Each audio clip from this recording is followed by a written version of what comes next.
Jahrelang habe ich nicht mehr an Eddie gedacht. Die Vergangenheit war für mich passé.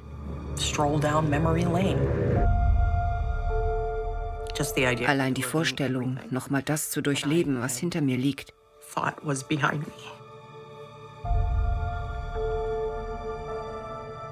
Einen Moment.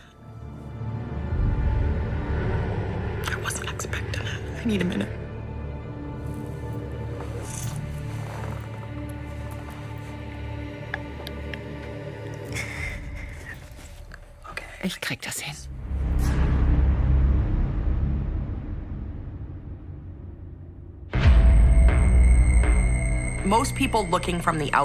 Außenstehende fragen sich, warum ist sie bei ihm geblieben und hat sich das gefallen lassen? Das würde mir genauso gehen. Nur um es klarzustellen. Hätte ich gewusst, zu was er fähig ist, wäre ich nicht bei ihm geblieben. Ich hätte mich nicht immer wieder auf ihn eingelassen.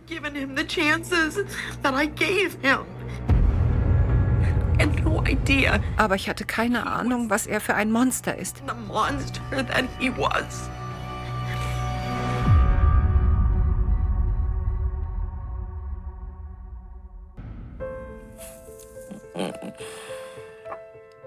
Das war 12. Klasse Highschool. Da war ich noch so jung. Dieses Mädel hatte noch keine Ahnung vom Leben. Ich bin in behüteten Verhältnissen aufgewachsen. Meine Eltern waren Baptisten und haben mich christlich erzogen. Damals brauchte ich mir um nichts Sorgen zu machen. Lustig, wie sich Dinge ändern können.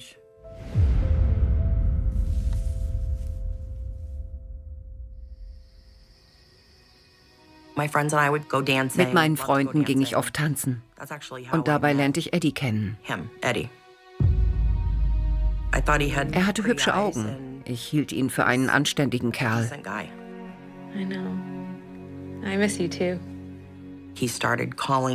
Er rief mich an und sagte, ich habe mich in dich verknallt. Ich war 18 und er 22.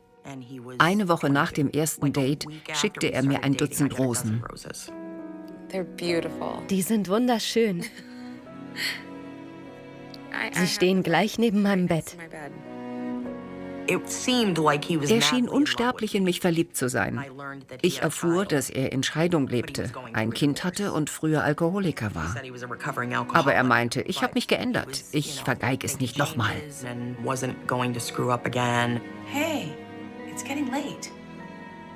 Es ist schon spät, ich muss gehen.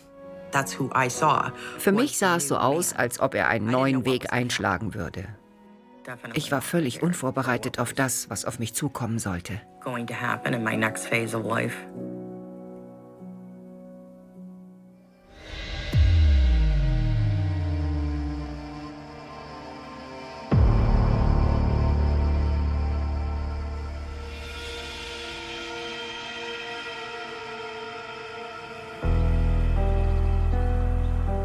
Missbrauchstäter wollen ihre Opfer beherrschen.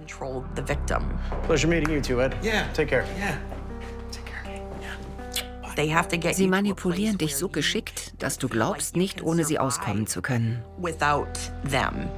Und? Setz dich. Als erstes wollte er, dass ich ausziehe. Aber Dad hielt nichts davon. Er meinte, ich sei zu jung für eine Beziehung. Er ist zu alt. Und Mom konnte ihn nicht ab. Dad hat recht. Außerdem mag ich ihn nicht. Sie spürte, mit ihm stimmte was nicht. Aber als sie mir das sagte, flogen die Fetzen.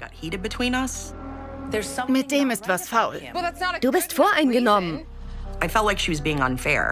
Ich fand das unfair und war stinksauer. Es kam mir vor, als würden meine Eltern mich wie ein kleines Kind behandeln. Aber das ließ ich mir nicht gefallen. Mit ihm stimmt was nicht.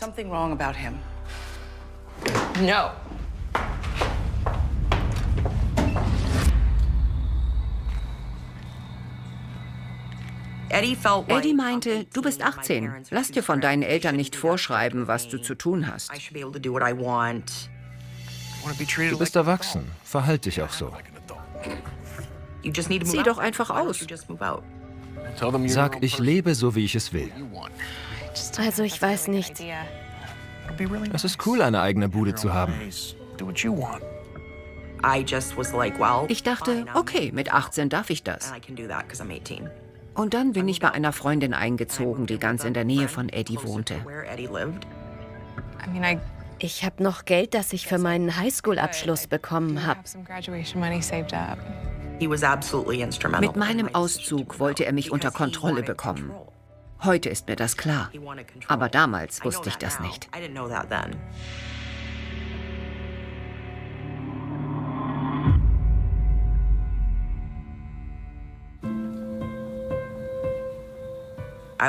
Ich dachte, er fährt voll auf mich ab. Aber als die Scheidung durch war, machte er einen Rückzieher.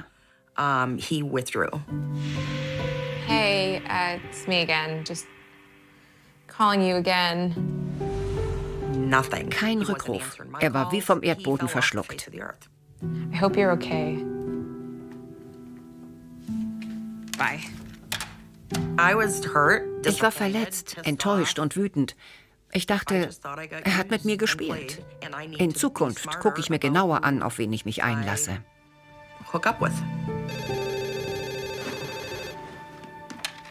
Hello? Hi, Eddie. Und dann rief er auf einmal an.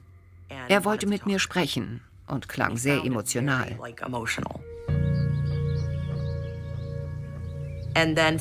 Ich war einverstanden. Wir trafen uns und ich sagte, okay, schieß los. Ich weiß nicht, wie ich es erklären soll. Es tut mir leid. Er meinte, die Scheidung hat mich mitgenommen. Ich habe ein Kind, mein Leben ist ein Scherbenhaufen. Ich habe Angst. Er wirkte sehr verletzlich. Ich will mit dir zusammen sein. Ich dachte, er ist total down. Ich muss ihm helfen. Mit der Tour hat er mich weich gekriegt. Und wir kamen wieder zusammen.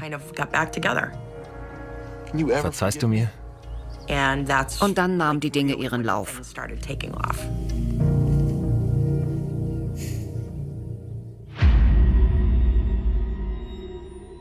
Jahre später erfuhr ich, in der Zeit, in der er verschwunden war, wurde Sheila Holmes umgebracht. Er kannte sie, hatte auf ihre Kinder aufgepasst. Es war kein Raubmord. Es fehlte kein Geld, als man sie erwürgt auf den Gleisen fand.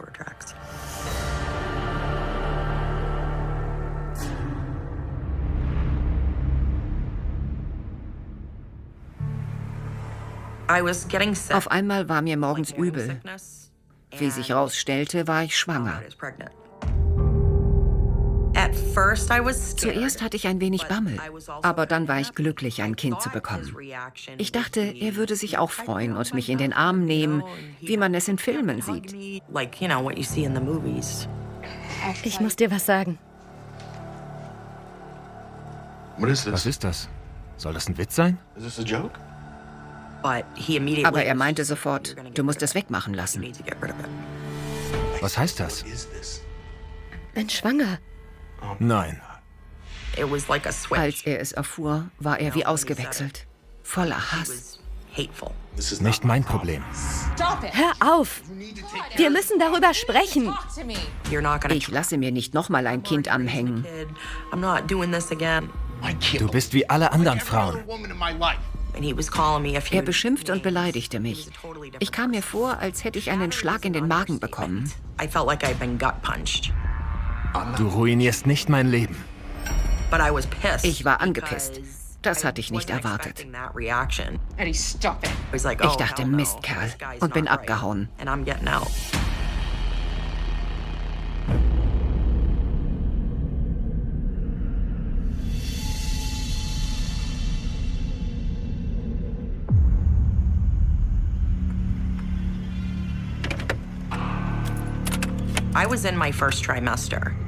Ich war im ersten Trimester. Einmal kam ich nachts um 2 nach Hause und sah einen Schatten. Und als ich auf ihn zuging, erkannte ich Eddie.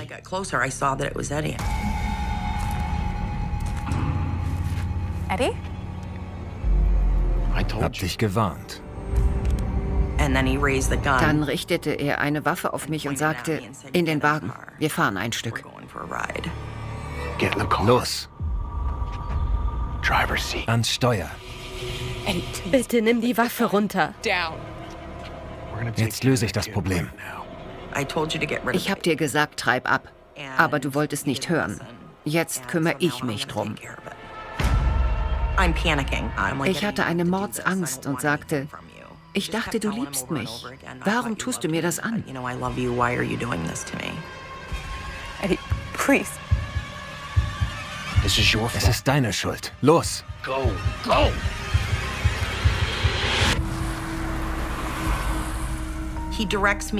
Er lotste mich durch die menschenleeren Straßen. Irgendwann bogen wir ab in einen Park.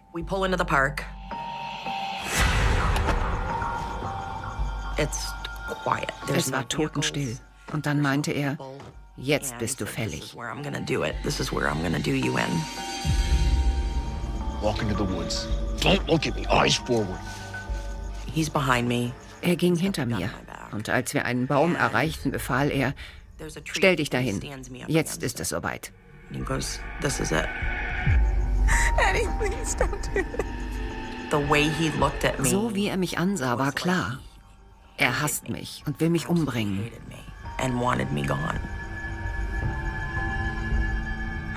Ich dachte, ich würde sterben.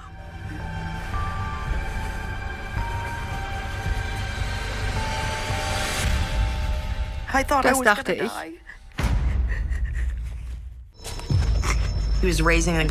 Ganz langsam nahm er die Waffe hoch und sah mich an. Dann spürte ich, wie er die Mündung an meinen Kopf hielt. This is your fault. Ich schloss die Augen und flehte ihn an.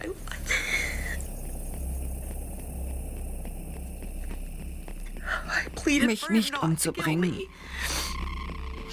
Eddie, please. Eddie, please. Gott, bitte beschütze mein Baby und mich.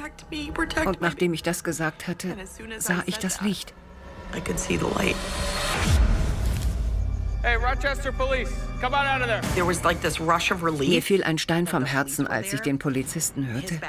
Eddie senkte die Waffe und drohte, wenn du was sagst, jag ich das Haus deiner Eltern in die Luft.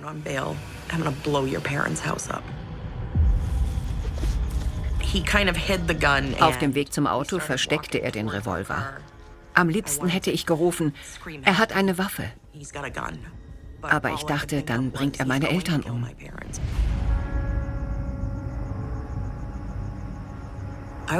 Ich bekam kein einziges Wort raus. Was machen Sie hier? Die Nacht genießen. Der Beamte meinte, am besten Sie genießen sie woanders. Der Park ist abends geschlossen. Wir stiegen ein.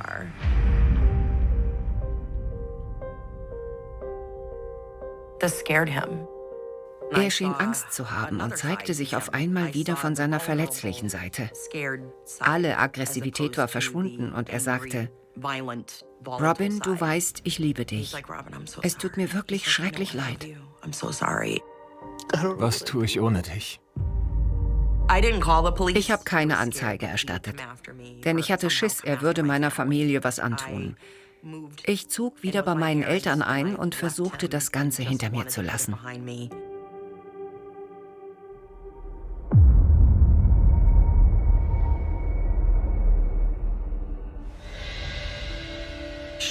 Kurz nach meinem Einzug besuchte Eddie regelmäßig den Gottesdienst und spielte sehr überzeugend den reuigen Sünder. Es tut mir leid. Ich wollte das alles nicht. Ohne Probleme konnte er in Tränen ausbrechen. Er meinte, ich habe Mist gebaut, aber ich liebe dich. Ich möchte für das Kind da sein. Ich war sauer und wollte dich nur mit der Waffe einschüchtern, damit du abtreibst. Ich hätte nicht abgedrückt. Ich würde ihr niemals was antun.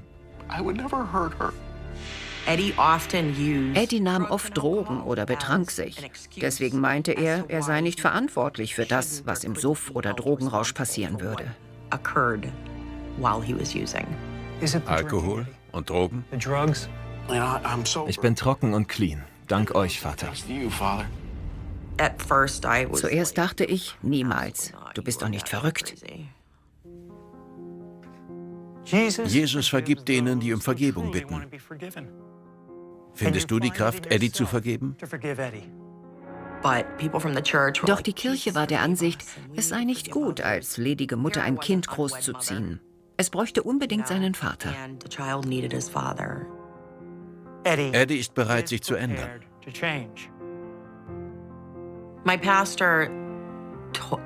Der Pfarrer meinte, ihr könnt euer Kind nicht segnen lassen. Denn weil ihr nicht vermählt seid, lebt ihr in Sünde. Und deshalb müssten wir heiraten.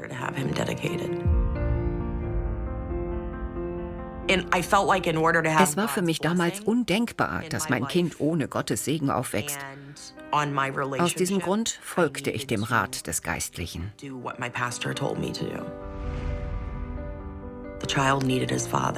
Und hatte er nicht recht? Eddie engagierte sich in der Gemeinde, arbeitete hart in seinem Job und rührte schon länger keinen Tropfen Alkohol mehr an. Kurz, er verhielt sich in jeder Hinsicht vorbildlich. Ich denke, er wollte wirklich ein guter Vater und Ehemann sein. Ihm zu vergeben, fühlte sich für mich richtig an. Also zogen wir zusammen und freuten uns auf die Geburt von unserem ersten Kind. Wenn ich manchmal daran zurückdenke, frage ich mich, wie konnte ich nur so dumm sein? Aber ich war nicht dumm, ich war nur ausgesprochen naiv. Und Eddie konnte jemanden meisterhaft manipulieren.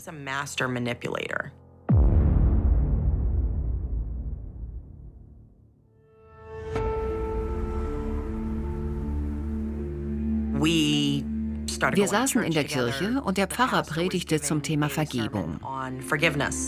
Wenn wir unsere Sünden beichten, vergibt uns der Herr das Unrecht, das wir begangen haben.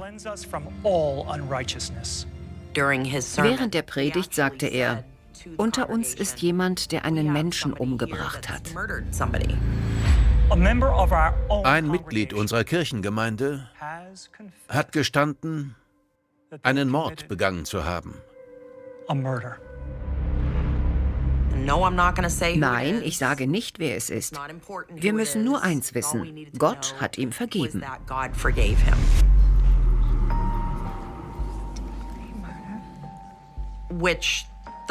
Es verschlug allen den Atem. Jeder sah sich um, aber niemand hatte eine Ahnung, von wem er sprach. Er bereut, was er getan hat und hofft auf Vergebung. Ich dachte, mein Gott, wer von uns könnte das sein? Mir war ein wenig mulmig zumute. Aber Eddie schien überhaupt nicht beunruhigt zu sein.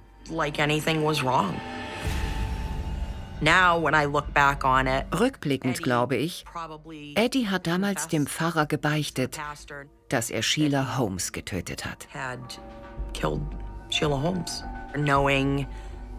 Ihm war klar, der Geistliche war aufgrund des Beichtgeheimnisses zum Schweigen verpflichtet. Aber von all dem ahnte ich nichts und habe das Ganze irgendwann beiseite geschoben. Geht in euch, damit ihr Erlösung findet.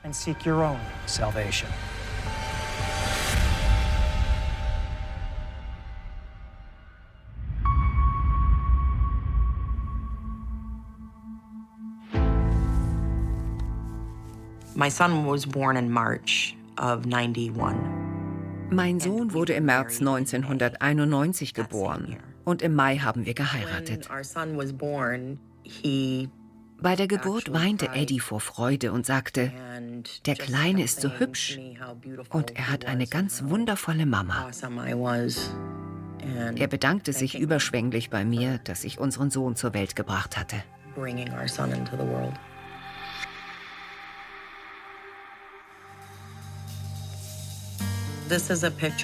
Ein Bild mit ihm und Eddie, kurz nachdem wir uns wieder mal versöhnt hatten.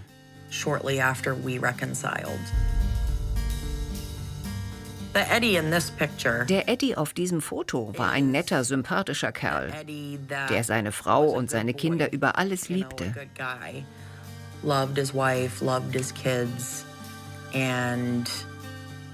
Ein verantwortungsvoller und vernünftiger Familienvater, der Papa des Jahres.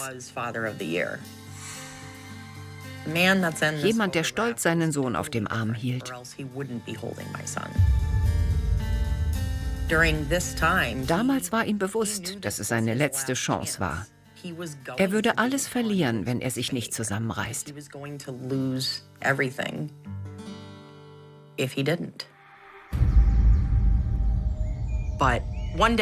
Aber es kam anders. Einmal fütterte er unseren Sohn. Ich war wieder schwanger. Und der Kleine spuckte ständig den Brei aus. Eddie wurde sauer und schlug plötzlich die Schale vom Tisch. Dann brüllte er ihn an.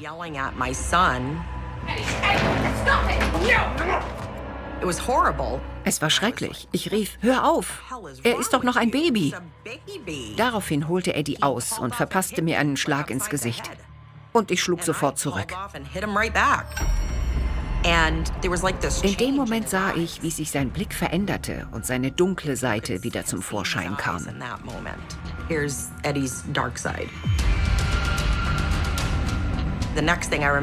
Auf einmal packte er meinen Hals und mir war klar, er will mich töten.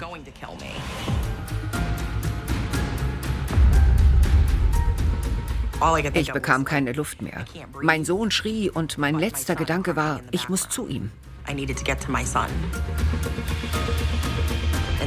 Dann wurde mir schummrig und ich wurde bewusstlos.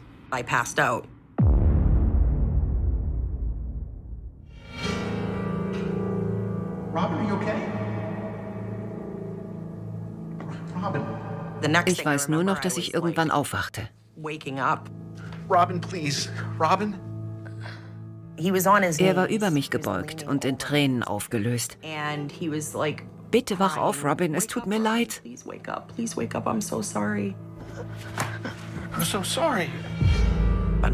Aber nach diesem Angriff war für mich die Grenze überschritten. Geh weg von mir. Ich sagte, ich lasse mich scheiden. Ich wollte nichts mehr erdulden. Mich verlassen? Du gehst nirgendwo hin. Er lachte und meinte, nur zu, reicht die Scheidung ein. Aber jedes zweite Wochenende werden die Kinder bei mir sein. Und du weißt nicht, ob sie danach zurückkommen. Vielleicht siehst du sie nie wieder.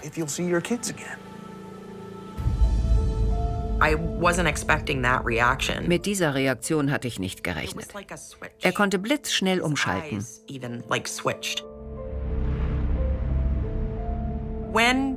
Seine Worte verfehlten ihre Wirkung nicht. Ich dachte, er hat recht. Ich habe keine andere Wahl. Ich muss abwarten, bis er einen Fehler macht. Aber ich wusste, es ist nur eine Frage der Zeit, bis er wieder Drogen nimmt oder zu trinken anfängt. Und in dem Fall würde kein Gericht einer Wochenendbesuchsregelung zustimmen. Denn es bestünde die Gefahr, dass er die Kinder entführt. Und davor mussten sie geschützt werden.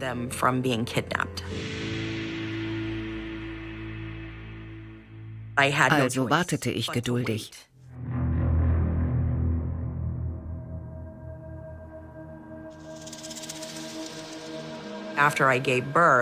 Nach der Geburt von unserem zweiten Sohn glänzte Eddie immer öfter durch Abwesenheit.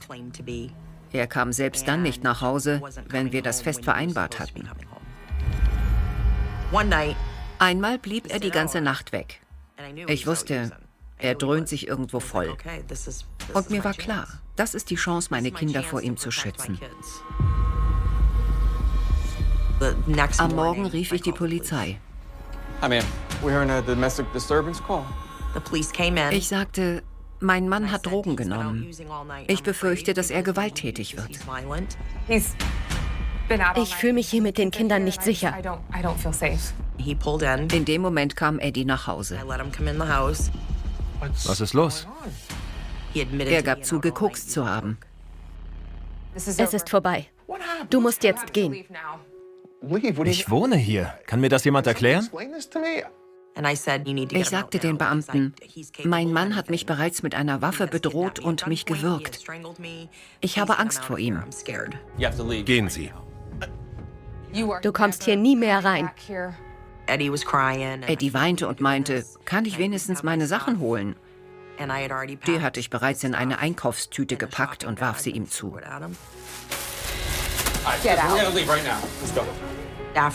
Danach zog ich wieder zu meinen Eltern und erwirkte ein Kontaktverbot.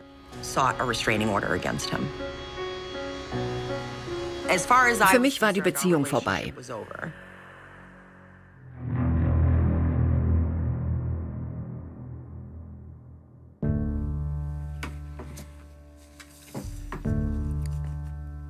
Das war direkt nach der Geburt meines Jüngsten. Meine Söhne waren noch so klein und süß. Sie hatten keine Ahnung, was los war. Eddie durfte unter Aufsicht die beiden besuchen. Und ich musste mich kooperativ zeigen. Zum Wohl meiner Kinder. Mir blieb nichts anderes übrig. Denn die Familiengerichte in New Hampshire legten großen Wert darauf, dass Väter nach einer Trennung die Beziehung zu ihren Kindern aufrechterhalten konnten. Vor allem, wenn sie sich so mustergültig verhielten wie Eddie.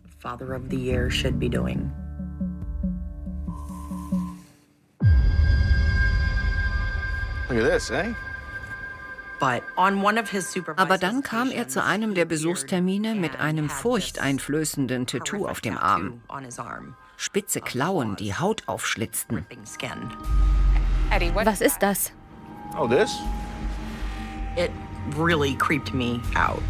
Es lief mir eiskalt den Rücken runter beim Anblick der monströsen Krallen, die die Haut ihres Opfers durchstoßen hatten.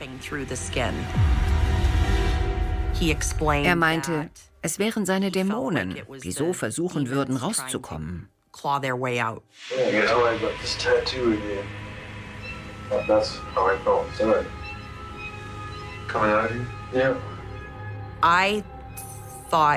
Für mich symbolisierte das seinen Kampf mit der Drogenabhängigkeit.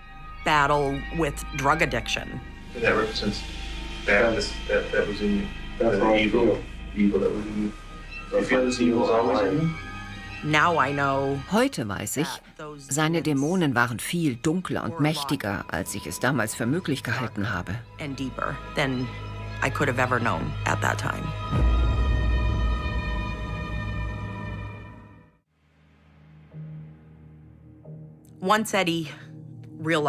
Als Eddie klar war, dass ich mich wirklich von ihm scheiden ließ, gab es zahllose Situationen, in denen ich mich nicht sicher fühlte.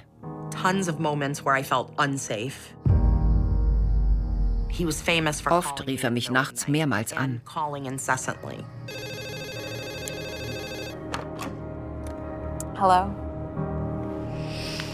Das geht nicht. Einmal sagte er, so leicht wirst du mich nicht los. Und ich, wovon sprichst du? Du wächst den Kleinen auf. Weiter meinte er, ich weiß, was du jede Minute machst. Dann beschrieb er, was ich an diesem Tag bei der Arbeit anhatte. Und er riet mir, sieh dich vor. Was soll das? Er sagte niemals, ich bringe dich um. Aber er gab mir das Gefühl, es könnte mir jederzeit etwas ganz Schlimmes zustoßen.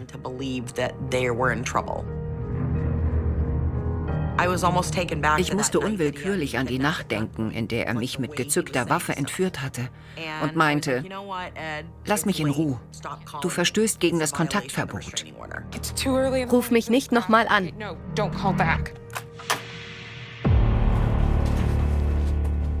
Es war ätzend, ständig belästigt zu werden und nachts kaum zu schlafen. Aber ich ließ mich nicht unterkriegen und informierte die Polizei. Ich hatte schon davor mehrere Verstöße von Eddie gegen das Kontaktverbot gemeldet. Ja, ich möchte Anzeige erstatten. Aber sie konnten nichts machen, solange sie ihn nicht auf frischer Tat ertappten.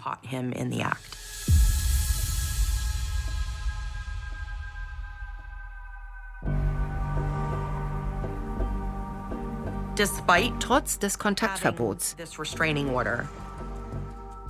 schlich er ständig in meiner Nähe rum und hinterließ bewusst Spuren. Einmal ging ich raus zum Auto. Ich wollte zur Arbeit fahren und mir fiel auf, dass Kippen von seiner Zigarettenmarke dort herumlagen.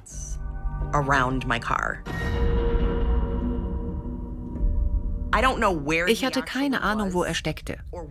Aber die Botschaft war eindeutig. Ich bin da und beobachte dich.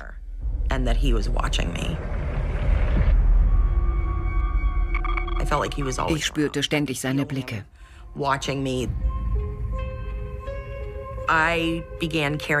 Deshalb hatte ich immer Pfefferspray bei mir und sah mich draußen ständig um.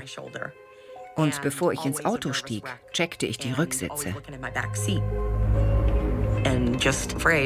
Ich hatte Angst. Ich wusste nicht, was er vorhatte. Aber ich traute ihm zu, dass er mir etwas antun könnte.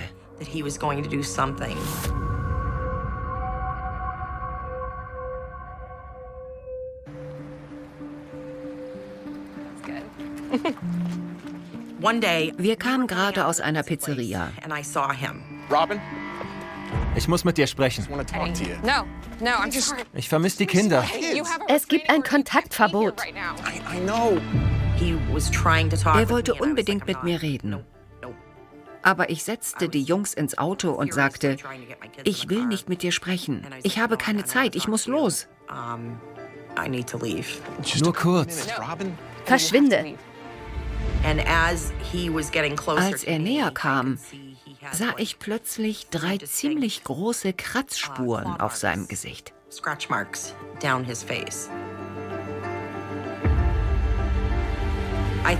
Das war merkwürdig. Aber ich vermutete, dass er bei einer seiner Sauftouren in eine Schlägerei geraten war. Du brauchst Hilfe. Please. Zu Hause verfasste ich sofort ein Gedächtnisprotokoll und notierte, dass er mich auf der Straße mit 3 Kratzern im Gesicht angesprochen hatte. Damit konnte ich belegen, dass es problematisch war, wenn er die Kinder weiter besuchte.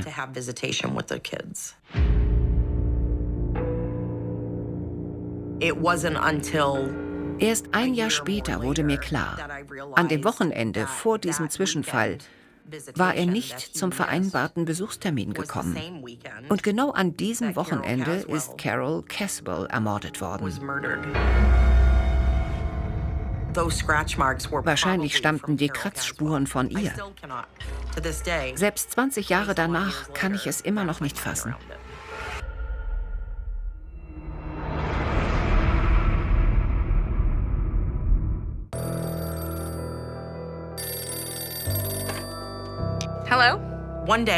Mom rief mich an und sagte, in der Zeitung steht, Eddie hätte seine Freundin schwer verletzt und sei verhaftet worden.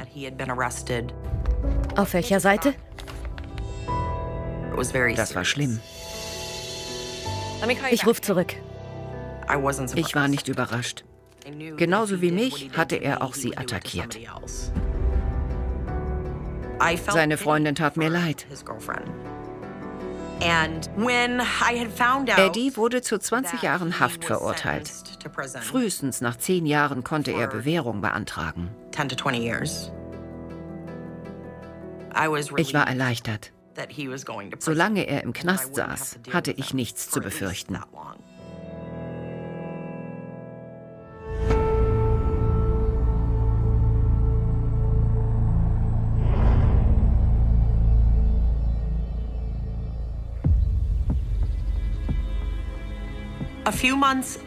Ein paar Monate nachdem er wegen schwerer Körperverletzung verurteilt worden war, wurde ich von Kriminalbeamten aus Dover und Portsmouth vernommen. Es geht um Eddie. Wie war er drauf? Was machte er? Sie wollten wissen, wie unsere Beziehung war. Und ich erzählte ihnen, was ich mit Eddie alles erlebt hatte. Er ist doch verurteilt. Wegen Körperverletzung. Ich dachte, sie wollten sich vergewissern, dass er wirklich gewalttätig ist. Wir glauben, er hat einen Mord begangen.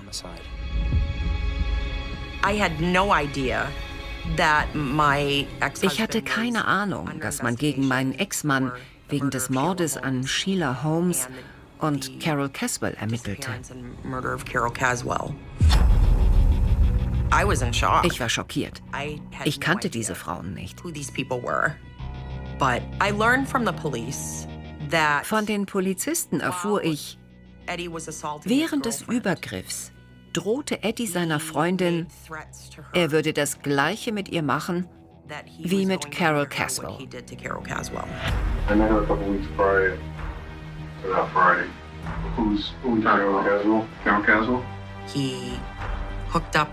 Er hat Carol Caswell in einer Bar abgeschleppt und ist mit ihr nach Willand Pond gefahren. Wahrscheinlich hat er sie mit Kokain geködert.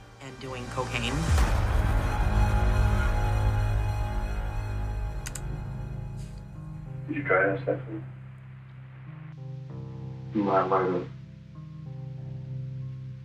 Is that why she was freaking out that she didn't want to have sex? Well, she wanted to leave. She had enough. But you wanted more hours wide. Er spielte mit ihr. Wenn du schwimmen kannst, kannst du leben. I told her she could get across the pond. She could live. So she was kind of trying to swim away from you? Huh? She was trying to swim away. Trying to swim across. Get away from you. Yeah. So what happened? She swam back. Just too fast. Er gab an, er hätte Gedächtnislücken, aber er nannte viele Details. So what happened then? Drag under the water. Kept right under the water. Kept underwater? Mm-hmm. How did you hold underwater? With my foot. Why was your foot on her? On her head. And you just stood on her head? For how long? This was move. How long do you think?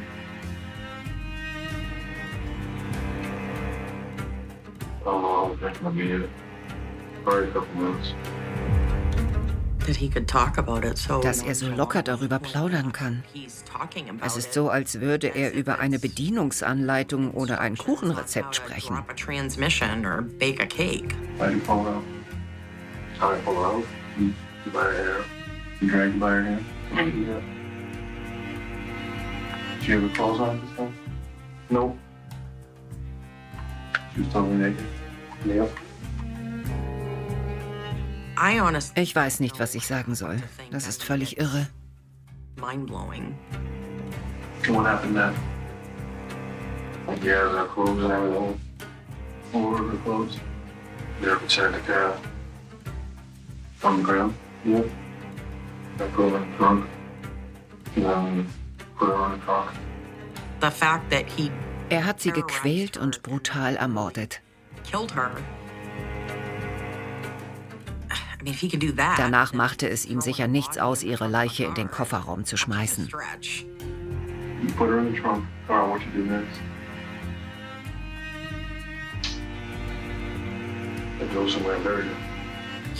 Absolut kaltblütig.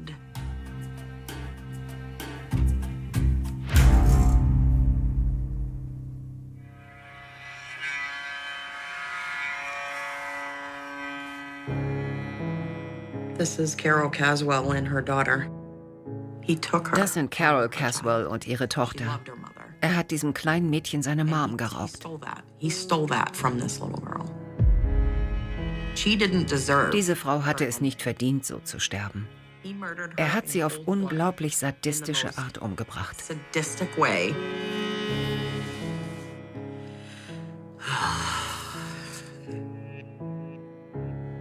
Mein Ex-Mann. Er hat nur lebenslänglich für einen skrupellosen Mord an einem unschuldigen Menschen bekommen. Gerecht wäre es gewesen, man hätte ihn genauso qualvoll leiden und sterben lassen. That he suffer and die. Eye for an Auge eye. um Auge.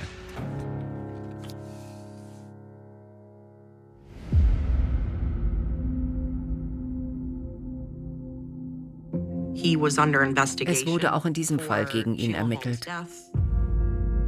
But once Aber nach seiner Verurteilung wegen Mordes dachte man sich wohl bei der Polizei, warum sollen wir weiter unsere Zeit und das Geld des Staates verschwenden? Bis heute gilt das Verbrechen als nicht aufgeklärt. Aber Ed weiß, was er getan hat. Und Gott auch. And so does God.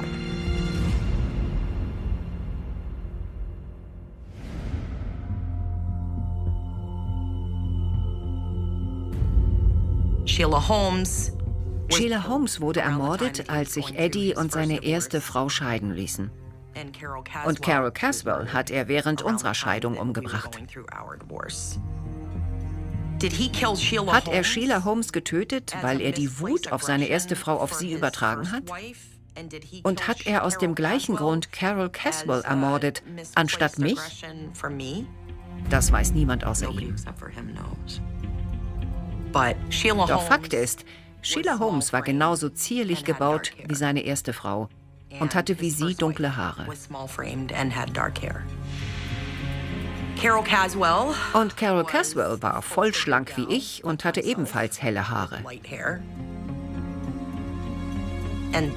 Ich glaube nicht, dass diese Ähnlichkeiten Zufall waren.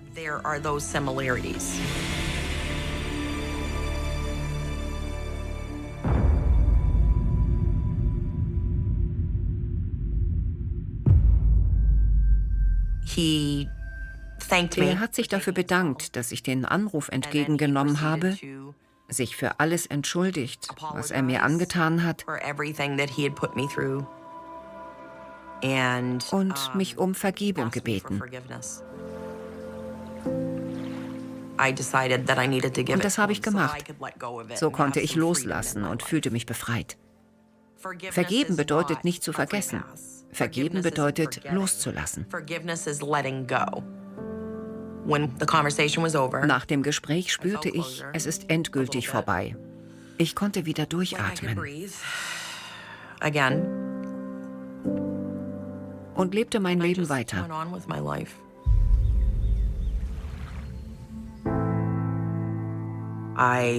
Ich ging aufs College und machte meinen Bachelor in Rechtswissenschaft. Als Expertin für Familienrecht helfe ich heute Opfern von häuslicher Gewalt. Ich wünsche mir, dass Frauen eins erkennen. Sie belügen sich selbst, wenn sie glauben, sie müssten alles erdulden. Verker rost und Munchen sich in den eigenen Rhythmus klammert, beginnt hinter den Toren de Presidiums dies weit. Leisier Phase Diocese Mordfalls, ein Phase on Chimeras, on Schlagzeilen, on Geduld, Acten Worden Jeffnet, Wieder Geschlossen, Namen Unterstrichen, Dan Durchgestrichen. Jetter, der die Frau Candy, Word zu einer möglichen Silhouette im Dunkeln, und Jetter nach so banal Kontakt Word plötzlich schwer wie Blei. Die Ermittler rekonstruieren die letzten 72 Stunden ihres Lebens, Minute für Minute, Weg für Weg. Der Bürorechner seit E-Mails ohne Auffälligkeiten, Termin ohne Konflikt, ein Kalender, der abrupten Det. Abend vor rem Todd kauft sie nach Brot und Milch, die Quittung liegt gefaltet in der Tasche ihres Mantels, als where es in stiller Zusch, der nichts zu sagen hat. Die Überwachungskamera des Supermarkts seit si Kurs, uns scharf, ein ganz normal Frau, die in die Linz blickt, und zu wissen, dass dies eins der letzten Bilder von sein wird. Dan der Heimweg, kein Kamera fast in vollständig. Ein blinder Fleck zwischen zwei Straßnecken, ein paar Minuten, die im Nichts verschwinden. Genau dort beginnt die Fantasie der Ermittler zu arbeiten, und genau dort lauert die Gefahr, sich in Animen zu verlieren. War sie alien? Word sie begleitet? Hat sie jemand beobachtet, der sie schon länger kannte? Oder jemand, der sie zum ersten Mal sei und sich entschied? Die Nachbarn Urselen von einer ruhigen Frau, hoffentlich, zurückhaltend, immer ein Kases Nicken im Treppenhaus. Niemand erinnert sich an Streit. Niemanden besuch. Doch dann gibt es ein Aussage, lies, fast ins Schuldigen Vergetrigen. Ein alterer Mann aus dem dritten Stock meint, in der Nacht vor dem von Schritt gehort zu haben, langsamer als gewöhnlich, fremd. Ist sich nicht sicher, hat nichts gesehen. Und die Unsicherheit ist ein schlechter Verbündeter in einem Mordfall. Die Ermittler prüfen jeden Schlüssel, jede Möglichkeit eines legalen Zugangs. Kein Einbruch, kein Beschädigung, kein gewaltender Tür. Auch immer herinkam. Wird eingelassen oder hat einen Weg, der nicht auffiel. Freund, Family, Kollegen?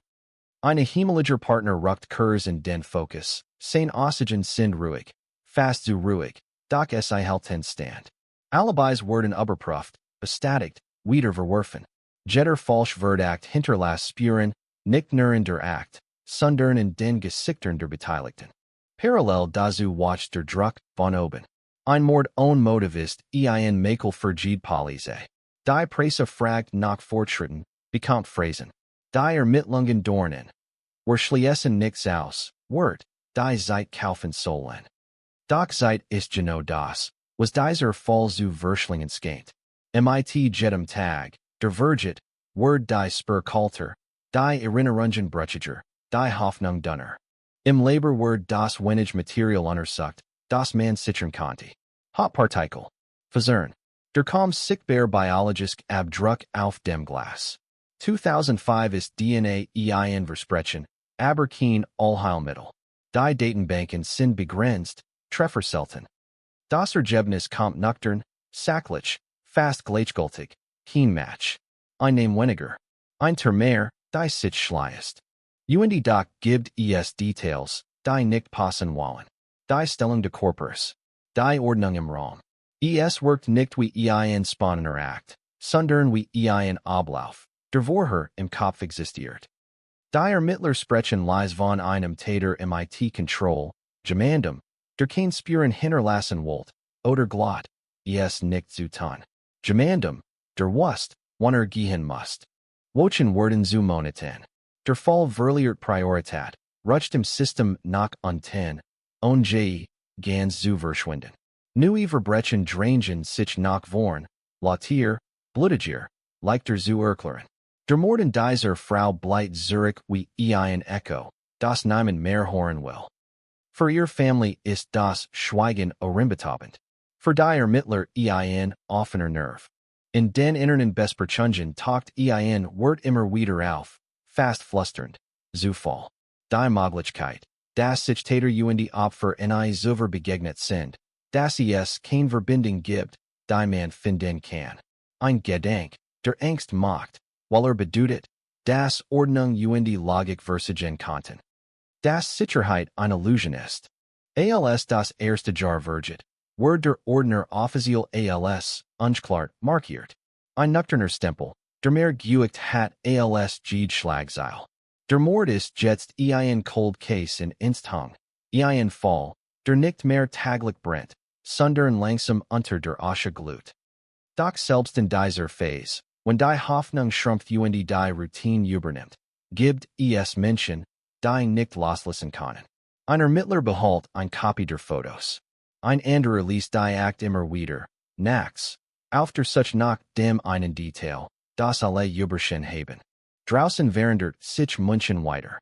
Neue Gebot, neue Gesichter, neue Geschichten. Aber irgendwo zwischen Aktenregalen und Datenbanken bleibt ein leerer Platz, reserviert für ein Antwort, die noch nicht existiert. Der Mord von 2005 ist nicht verschwunden. Hat sich nur zurückgezogen, hat gelernt zu warten. Und waren die Stock glatt, dass die Gefahr vorbei ist, bleibt die unbequem Wahrheit bestehen.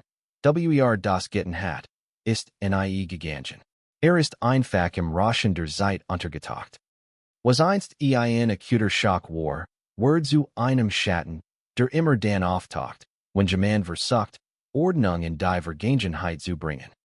Die Akt tragt nun ein anderer Farbe, einen anderen Stempel. Wandert aus dem aktiven Riegel in den Bereich der ungelassen Fall. Doch jedes Mal, wenn herverholt wird, liegt dieselbe schwer in der Luft, dieselbe unbeantwortet Frage. Warum sie? Warum so? Warum ongeed spur? Nui mittler Übernehmen, frisch Augen, weniger emotionale Bindung, mehr Distanz. Sie lesen die Protokoll, horen alte Tenaufnahmen, betrachten Fotos, die schon Dutzend Mail betrachtet wurden, und doch glauben sie, etwas Überschen zu haben. Es ist dieser Glaub, der Cold Cases im Leben halt. Die Hoffnung, dass ein Detail, das früher belanglos gehen, plötzlich Bedeutung gewinnt. Das ein Name, der damals nichts sagt, hut ein Echo auslässt. Sie beginnen bei den Routinen. Immer wieder. Der Arbeitsweg, die Pausen, die Lieblingsgefs. Orte, und denen Menschen sich unbeobachtet fühlen und die shall beobacht werden können. Ein Kollegen erinnert sich an ein Gespräch, belanglos damals, irritierend jetzt. Die Frau have erwähnt, dass sie sich verfolgt voll. Nicht konkret. Kein Gesicht. Nur ein Gefühl. Ein Unbehagen, das sie selbst nicht ernst genommen have. Die Notiz landet in der Act, spat, fast zu spat, aber sie ist da. Und mit ein neue Richtung, so vague sie auch sein mag. Die Ermittler sprechen mit Menschen, die längst weitergesehen sind. Ehemalige Nachbarn, frühere Bekannte, alte Freund. Manch wollen sich nicht erinnern. Manch erinnern sich zu gut. Geschichten weitersprechen sich, Zeitlinien verschieben sich, und jedes Gespräch wirft neue Fragen auf. Und alte zu beantworten. Ein Mann, der sie gelegentlich im Treppenhaus traf, beschreibt ihren Blick in den Wochen vor dem Tod als ingespent. Ein anderer Person weiterspricht. Sie sei wie immer gewesen. Normal. Unauffällig. Normalität wird zum trügerischen Wort. Den genau sie, ist in diesem Fall die perfekt Tarnung gewesen zu sein. Dan taucht ein gerucht auf. Lies, unsauber, schwer zu verifizieren. Jemand soll sie gesehen haben. Tage vor ihrem Tod, in Begleitung eines Unbekannten. Nicht intim, nicht vertraut, eher vorsichtig. Die Beschreibung ist diffus, das Gesicht verschwimmt in allgemeinen Merkmalen, und doch setzt sich der Gedanke fest. Ein Unbekannter, kein Name, kein Verbindung, nur ein Figur, die in der Vorstellung der Ermittler Gestalten nimmt, und jemals greifbar zu werden. Die Presse wittert, kurs neue Bewegung. Klein Artikel. Erinnerungen in den Mord von 2005. Neue Hinweis, MIT Fragezeichen. Die Family wird wieder kontaktiert, wieder MIT Hoffnung konfrontiert, wieder MIT in Täuschung zurückgelassen. Jede neue Schlagzeile ist alte Wunden auf, jede Nachfrage zwingt dazu. Den Tod erneut zu erklären, erneut zu durchschelben. Für sie ist der Fall kalt geworden. Hat nur gelernt, sich zu tarnen. Im Hintergrund schreitet die Technik voran. Datenbanken wachsen. Methoden verfeinern sich. Was 2005 unmöglich gehen, wirkt plötzlich greifbar. Die Ermittler lassen alte spüren new Prüfen, nicht weil sie konkret Erwartungen haben, sondern weil Stillstand kein Option ist. Der biologische Abdruck auf dem Glas wird erneut analysiert. Diesmal MIT sensibeleren Verfahren. Wieder kein Treffer. Wieder Diocese nocturner Ergebnis. Das so viel Hoffnung in so wenig Wort packt. Doch etwas verändert sich. Nicht im Labor, sondern im Denken. Die einem eins isolierten Täters beginnt zu bröckeln. Profil werden erstellt. Hypothesen formuliert. War es jemand, der solche Taten kannte? Jemand, der nicht zum ersten Mal handelt? Oder jemand, der nie wieder zugeschlagen hat, weil der erste Mord ausreicht? Jede Möglichkeit ist beunruhigend. Jede Version erzählt ein anderer Geschichte über die Sicherheit der Stadt. Ein Ermittler, kurz vor der Pensionierung, sagt in einem inneren Gespräch einen Satz, der hängen bleibt. Dieser Täter hat nicht improvisiert. Hat gewartet. Gewartet auf eine Gelegenheit. Auf einen Moment unzugen. Auf eine Frau, die ihm vertraut oder zumindest keinen Grund hat, misstrauisch zu sein. Warten erfordert Geduld. Geduld erfordert Erfahrung. Die dies last den Raum verstimmen. Wieder werden alte Namen überprüft. Menschen, die damals ausgeschlossen wurden, weil ein Detail nicht passt. Jetzt passt es vielleicht. Oder wirkt zumindest weniger unpassend. Doch jedes Mal in det die spüren nichts. Alibis halten. Beweis fehlen. Der Mord blight ein Puzzle mit zu vielen Teilen und keinem Bild auf der Schachtel.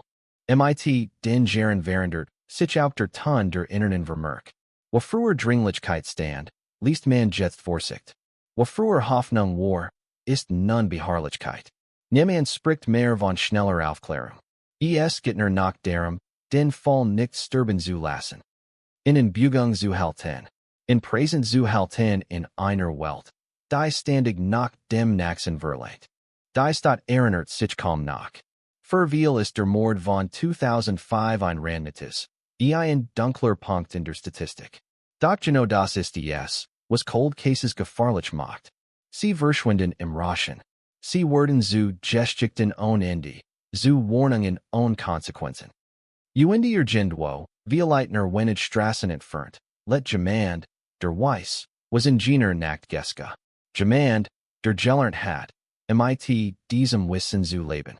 Als ein weiters Jahr vergeht, und Durchbruch, word klar, dass dieser Mord nicht lot gelöst werden wird. Kein Geständnis, kein dramatisch Festnahm, wenn überhaupt, dann lies. Durch Zufall, durch Technik, durch einen Fehler, der irgendwann passiert. Bis dahin bleibt der Fall, was immer war. Ein stiller Vorwurf. Ein offens Loch in der Ordnung. Ein Beweis dafür, dass manch Fragen sich der Zeit weitersetzen. Und waren München weiter atmet, weiter watchst, weiter vergest, wartet der Mord von 2005 geduldig auf den Moment, in dem die Vergangenheit beschließt, zurückzusklichen. Es ist ein neuer Abschnitt. Der Leser beginnt alles zuver, fast unmerklich, und genau deshalb so gefahrlich ist. Der Fall existiert nun hauptsächlich in Datenbanken, in Archiven, in Kopfen, die gelernt haben, mit offenen Enden zu leben. Doch manchmal regt ein Einzeigerimpuls, alte Akten wieder aus dem Schlaf zu reißen. Ein innerer Hinweis. Ein neue Vergleichssoftware. Ein Routinebegleich, der eigentlich nichts verspricht. Und doch wird genau so ein Vorgang zum Auslöser einer erneuten Bewegung. Die Ermittler stoßen auf Parallelen, nicht eindeutig, nicht beweisend, aber beunruhigend, si ernst zu nehmen. Und ihr unklart Tötungsdelikt. Und ihr Frauen. Und ihr Stadt. Onlichumstand. Kein Einbruch spüren. Kaum Chaos. Diesel be called Precision. Es ist kein Muster, das sich lot aufdrängt, sondern eins, das sich versteckt, das nur sichtbar wird, wenn man lang genug hinsieht. Die Frage steht plötzlich im Raum, unausgesprochen, aber schwer. War der Mord von 2005 wirklich ein Einzelfall? Arbeitsgruppen wurden gebildet, Akten ausgetauscht, vergleich gesehen. Jeder Fall für sich bleibt diffus, doch gemeinsam ursachen si ein Gefühl. Als wird man Teil desselben Schattens aus unterschiedlichen Blickwinkeln sehen. Die Ermittler sind vorsichtig. Zu oft haben vermeintlich Serien Zusammenhänge sich als irrwegerwiesen. Und doch können si den Gedanken nicht abschütteln, dass jemand gelernt hat, wie man verschwindet. Die Familie der Frau erfahrt davon nur bruchstückhaft. Man will kein falschen Hoffnungen wecken. Hoffnung ist ein zweischneidiges Schwert. Sie halt im Leben, aber sie schneidet tief, wenn sie sich wieder als Illusion entpuppt. Also bleiben die Gespräche vague, die Formulierungen vorsichtig, die Versprechen minimal. Wir geben nicht auf, mehr nicht. Und manchmal ist selbst das schon zu viel. In den Protokollen taucht ein neuer Begriff auf, Täterwissen. Die Möglichkeit, dass der Mörder Details kannte, die nicht öffentlich waren. Details, die nur jemand wissen konnte, der vor Ort war, der Zeit hat, der sich bewegt, und beobachtet zu werden. Die Ermittler prüfen alte Hinweise erneut, diesmal unter diesem Blickwinkel. Anonymen Ruf, Brief, Kommentar, die damals als bedeutungslos abgelegt wurden. Nichts Greifbares. Aber das Gefühl verdichtet sich, dass jemand den Fall verfolgt hat. Vielleicht aus Angst. Vielleicht aus Arroganz. Jar Zuver hat ein Journalist versucht, tiefer zu graben. Sprach mit ehemaligen Ermittlern, mit Nachbarn, mit entfernten Bekannten. Sein Artikel blieb unvollständig, sein Ton spekulativ. Verschwand schnell aus der öffentlichen Wahrnehmung. Doch nun wird genau dieser Text wieder gelassen. Nicht wegen seiner Fakten, sondern wegen einer Randbemerkung. Einer Beschreibung eines Manns, der sich auffällig unauffällig verhalten haben soll, kurz nach dem Mord, im Umfeld des Hauses. Kein Ansicht, kein offizielles Protokoll, nur ein Beobachtung, die damals niemand ernst nahm. Der Name fällt. Das Gesicht bleibt verschwommen. Aber die Idee setzt sich fest. Das Jemand war. Das Jemand beobachtet, wie die Polizei kam, wie die Nachbarn tuschelten, wie das Leben weiterging. Das dieser Jemand vielleicht Genugtuung empfand. Oder Erleiderung. Oder beide. Die Ermittler sprechen erneut mit dem Journalisten. Seine Erinnerung ist brüchig, doch steht zu seiner Beobachtung. Have das Gefühl gehabt, etwas stimme nicht. Ein Gefühl. Wieder dieses Wort, das so schwer zu beweisen ist und doch so oft der Anfang von allem ist. Die Spurwort verfolgt, so weit es geht, und in det, wie so viel zuver, im Nebel. Im Hintergrund watcht der technologische Druck. Neue Ideen Methoden versprechen Durchbruch, die früher undenkbar waren. Familiale Abgleich. Erweitertes Profiling. Theoretisch ist alles möglich. Praktisch fällt der Schlüsselreis, der ein Kette von Ereignissen auslässt. Der biologische Abdruck existiert. Ist sauber dokumentiert. Ist echt. Und doch bleibt stumm. Als wird sich weigern, zu sprechen. Die Zeit arbeitet in zwei Richtungen. Sie lässt spüren, aber sie schafft auch neue. Menschen geraten aus anderen Gründen ins Visier der Behörden. Alte Profil tauchen in neuen Kontexten auf. Daten, die früher isoliert waren, verbinden sich plötzlich. Die Ermittler wissen, dass der Durchbruch nicht wie ein Donnerschlag kommen wird. Wird leise sein. Fast banal. Eine Übereinstimmung in einer Tabelle. Ein Name, der plötzlich aufleuchtet. Doch bis dahin bleibt der Mord von 2005 ein ungelaster Punkt, der sich nicht einordnen lässt. Passt nicht in die üblichen Kategorien. Weitersetzt sich einfachen Erklärungen. Und genau das macht ihn so beunruhigend. Denner erzählt von einer Tat, die mitten in einer geordneten Welt stattfand, ohne Chaos zu hinterlassen, ohne Warnung, ohne Abschluss. In inneren Gesprächen wird die Frage gestellt, die niemand lautstellen will. Was, wenn der Täter in ie gefasst wird? Was, wenn dieser Mord einer jener Fall bleibt, die nur in Akten weiterben, nicht in erteilen? Die Antwort darauf bleibt aus. Denn solange die Akt existiert, solange jemand bereit ist, sie zu öffnen, ist der Fall nicht tot. Und Gendwo, jenseits der Bericht, jenseits der Ermittlungen, jenseits der Erinnerungen, existiert eine Wahrheit, die noch keinen Raum gefunden hat. Eine Wahrheit, die vielleicht seit Jahren darauf wartet, entdeckt zu werden. Oder ein, die hofft, es niemals zu werden. Der Mord von München, 2005, sieht sich weiter durch die Zeit, still, hartnäckig, unversant. Und mit jedem Jahr, das Verget, watcht die Frage, ob es wirklich die Technik sein wird, die diesen Fall lost, oder ob Ende etwas viel Unheimlicheres entscheidet, der Zufall. Der Zufall ist ein schlechter Erzähler, aber ein machtiger Verbündeter. Taucht nicht auf, wenn man ihn ruft, sondern wenn man ihn vergessen hat. Im Fall des Mords von 2005 kommt in einer Form zurück, die niemand erwartet hat, unscheinbar, bürokratisch, fast lächerlich banal. Ein Routine-Message Überprüfung alteres Surveyt. Kein Sonderauftrag. Kein neues Team. Nur ein Action in einer List, gesetzt von jemandem, der den Namen der Toten kaum kennt. Im Keller des Polizeipräsidiums wurden Kartens geöffnet, die jahrelang niemand berührt hat. Staub. Vergilbt Etiketten. Der Geruch von Papier und Latex. Beweis, die einst Hoffnung trugen und dann zu Ballast wurden. Der biologische Abdruck vom Glas ist einer davon. Sorgfältig verpackt, mehrfach versiegelt, ein Relikt aus einer Zeit, in der man glaubt, DNA sei die Zukunft, und zu wissen, wie lang die Zukunft auf sich warten lassen wird. Die Probe wird erneut eingespeist, diesmal in ein erweitertes System, größer, vernetzter, hungriger nach Übereinstimmungen. Niemand erwartet etwas. Genau deshalb ist der Moment, in dem der Bildschirm reagiert, so irritierend. Kein Waller Treffer. Kein Name. Aber ein Hinweis. Ein partiell Übereinstimmung. Genig, innezuhalten. Genig, den Puls zu verändern. Genig, den Fall von 2005 aus dem Schlaf zu reißen. Die Information wird geprüft, weitergeleitet, bestätigt. Vorsichtig jetzt alles. Ein falscher Alarm wäre grausam, für die Familie, für die Ermittler, für die Glaubwürdigkeit.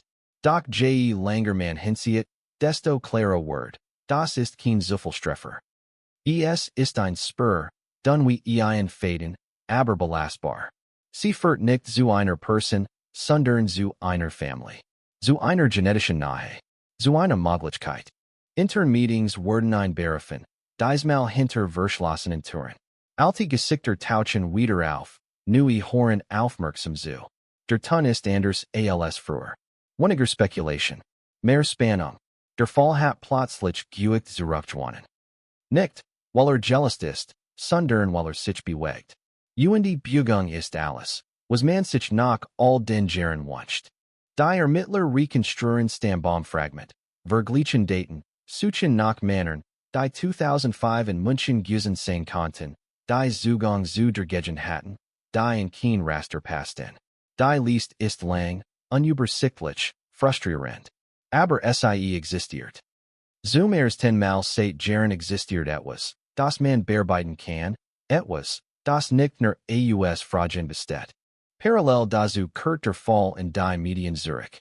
Lies zunächst. Ein Kaiserbeitrag. Neuer DNA-Hinweis im Mordfall von 2005. Kein Sensationalismus. Noch nicht. Doch die Reaktionen lassen nicht lang auf sich warten. Alte Kommentare tauchen wieder auf. Menschen erinnern sich plötzlich. Oder glauben es zumindest. Die Stadt reagiert mit einer Mischung aus Neugier und Unbehagen. Der Gedanke, dass ein Mörder all die Jahr unbehelligt gelebt haben konnte, passt nicht zum Selbstbild von Ordnung und Sicherheit. Die Familie der Frau wird informiert. Vorsichtig, mit gedämpfter Stimme. Kein Versprechen, nur Fakten. Doch reicht schon die Erwähnung von DNA, etwas in Bewegung zu setzen, das jahrelang einfroren war. Hoffnung misst sich mit Angst. Was, wenn es diesmal wirklich nachkommt. Was, wenn die Wahrheit endlich einen Namen bekommt. Was, wenn dieser Name alles verändert. Währenddessen arbeiten die Ermittler gegen die Seite, obwohl sie wissen, dass Seite in diesem Fall ein seltsam groß ist. Verdächtig sind alter geworden. Manch konnten nicht mehr leben. Erinnerungen sind verblasst. Alibis von damals lassen sich kaum noch überprüfen. Doch DNA lügt nicht. Sie vergisst nicht. Sie wartet. Ein Mann rückt in den Fokus. Kein Hauptverdächtiger. Eine Möglichkeit. Jemand, der zur Zeit des Mords in der Nähe lebt. Unauffällig. Kein Vorstreffen. Keine offensichtlicher Bezug zum Opfer. Genau das macht ihn interessant. Die Ermittler beobachten, sammeln, prüfen. Jeder Schritt wird abgewogen. Ein Fehler kann alles zerstören. Doch bleibt die Unsicherheit. Die partielle Übereinstimmung ist kein Beweis. Sie ist ein Versprechen. Eins, das sicher fühlen kann oder in sich zusammenfällt. Die Ermittler wissen, wie viel Fallen genau diesem Punkt gescheitert sind. Zu viel Hoffnung. Zu früh Schlussfolgerungen. Der Mord von 2005 hat sie gelehrt, vorsichtig zu sein. In stillen Momenten, fernab der Besprechungsraum, stellt sich ein anderer Frage. Was, wenn der Täter all das mitverfolgt? Was, wenn die Bericht liest, die Gerucht hört, die Bewegung spürt? Was, wenn weiß, dass sich etwas hört? Die Verstellung ist beunruhigend. Denn sie bedeutet, dass der Fall nicht nur Vergangenheit ist, sondern Gegenwart. Vielleicht sogar Zukunft. Die Akt wird dicker, neue Vermerk, neue Kurverweis. Der Stempel unklart, bleibt, aber wirkt weniger endgültig als früher. Der Mord von 2005 ist wieder da. Nicht gelöst, nicht abgeschlossen, aber wach. Mit jedem Schritt, den die Ermittler machen, wächst die Spannung zwischen dem, was möglich ist, und dem, was bewiesen werden kann. In dieses Abschnitts gibt es keine Auflösung, nur ein Gefühl. Das Gefühl, das sich etwas verschoben hat. Das der Stillstand gebrochen ist. Das der Schatten, der so lang redglows war, nun konteren Zeit. Und waren München weiterlet, weiteratmet, weiterglot. Das alte Geschichten kein Macht mehr haben, arbeitet tief im Inneren des Systems ein Spur, die nicht vergessen will. Der Mord von 2005 ist noch immer ungelost. Aber ist nicht mehr still. Und manchmal ist genau das der Moment, in dem die Vergangenheit gefahrlich nachkommt. Mit der Bewegung kommt die Unruhe, und sie breitet sich schneller als geht offiziell Mittelung. Innerhalb der Ermittlungsgruppe verändert sich der Ton, subtle, aber spürbar. Gespräch werden leiser, Blick länger, entschiedenen Vorsichtiger.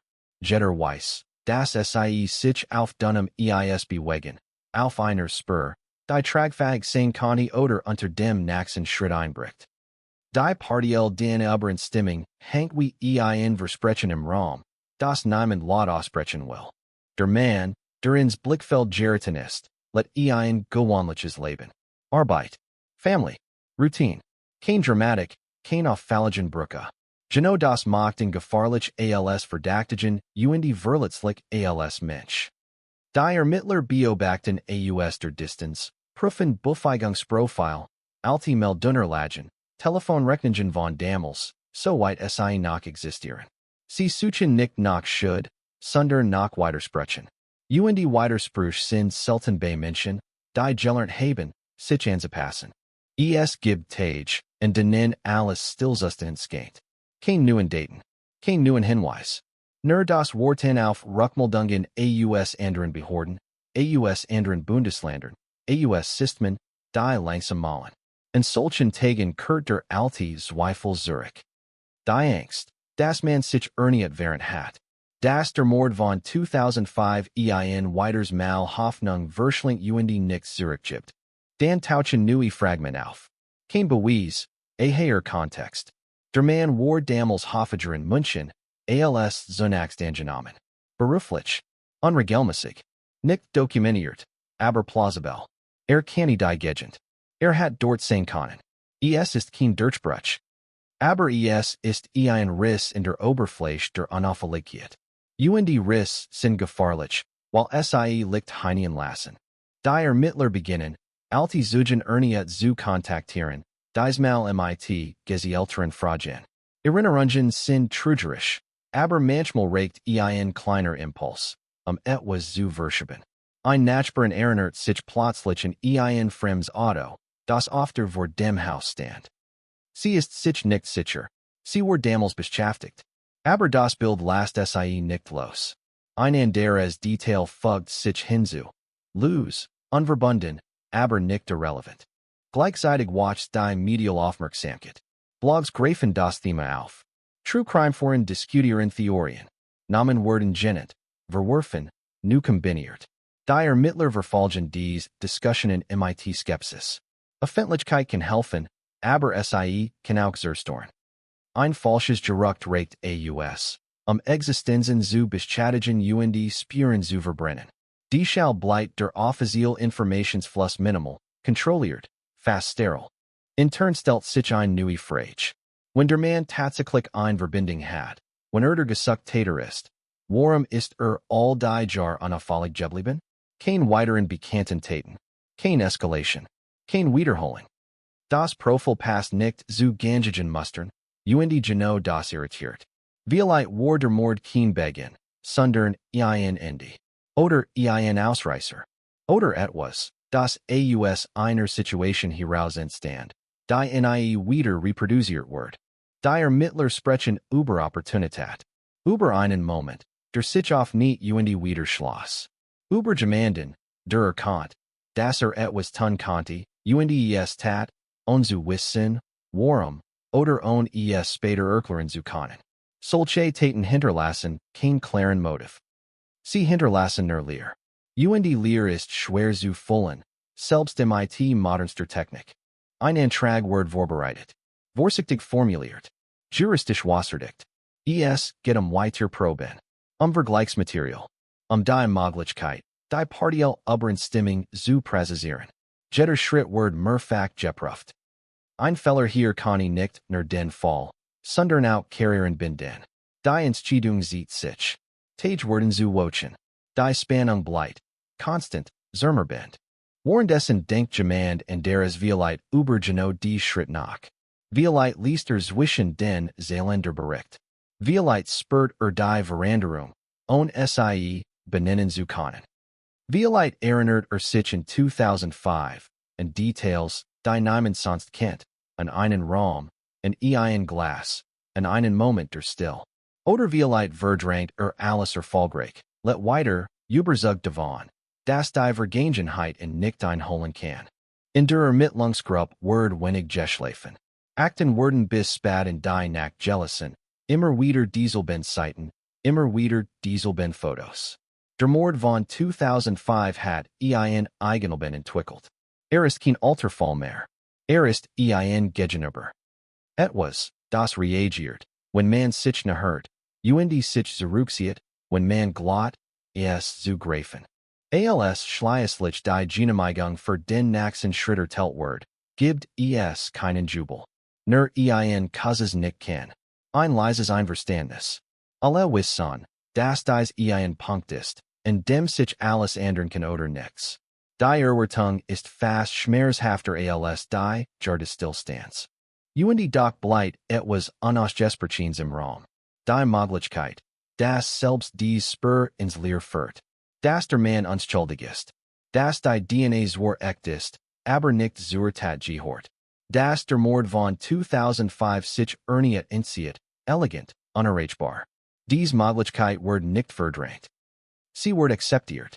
Als Teil der Realität eines Falles, der sich in Regeln gehalten hat. Die Stadt draußen bekommt davon kaum etwas mit. Menschen gehen zur Arbeit, Kinder zur Schule, das Leben folgt seinen Linien. Doch tief im Inneren des Systems, dort, wo Akten Daten Erinnerungen sich kreuzen, spitzt sich etwas zu. Der Mordfall ist nicht nachher in einer Lösung, aber nachher in einer Wahrheit, die entweder alles erklären oder alles komplizierter machen wird. Genau in dieser Schwebe liegt die große Spannung. Nicht im Wissen, sondern im Daswischen. In dem Moment, Beaver ein Ter aufgeht oder für immer geschlossen wird. Der Mord von München, 2005, halt den Atomen. Mit im halten es alle, die noch immer glauben, dass selbst nach Jahren ein Antwort möglich ist. Die Ter, auf die alle gewartet haben, öffnet sich nicht mit einem Null, sondern mit einem kaum hörbaren Klick. Das Vergleichsmaterial liegt vor. Kein dramatischer Moment, kein versammelt Presse, nur ein nüchterner Bericht, der durch mehrere Hand wandert, Beaver jemand den Mut hat, in Lot zu lesen. Die DNA passt nicht eindeutig. Sie widerspricht aber auch nicht. Ein Graubereich. Ein Ergebnis, das Wedger entlastet nach belastet, sondern etwas viel gefahrlicheres tut. Es verlängert den Zweifel. In der Ermittlungsgruppe breitet sich ein Still aus, die schwerer wiegt als jede Täuschung.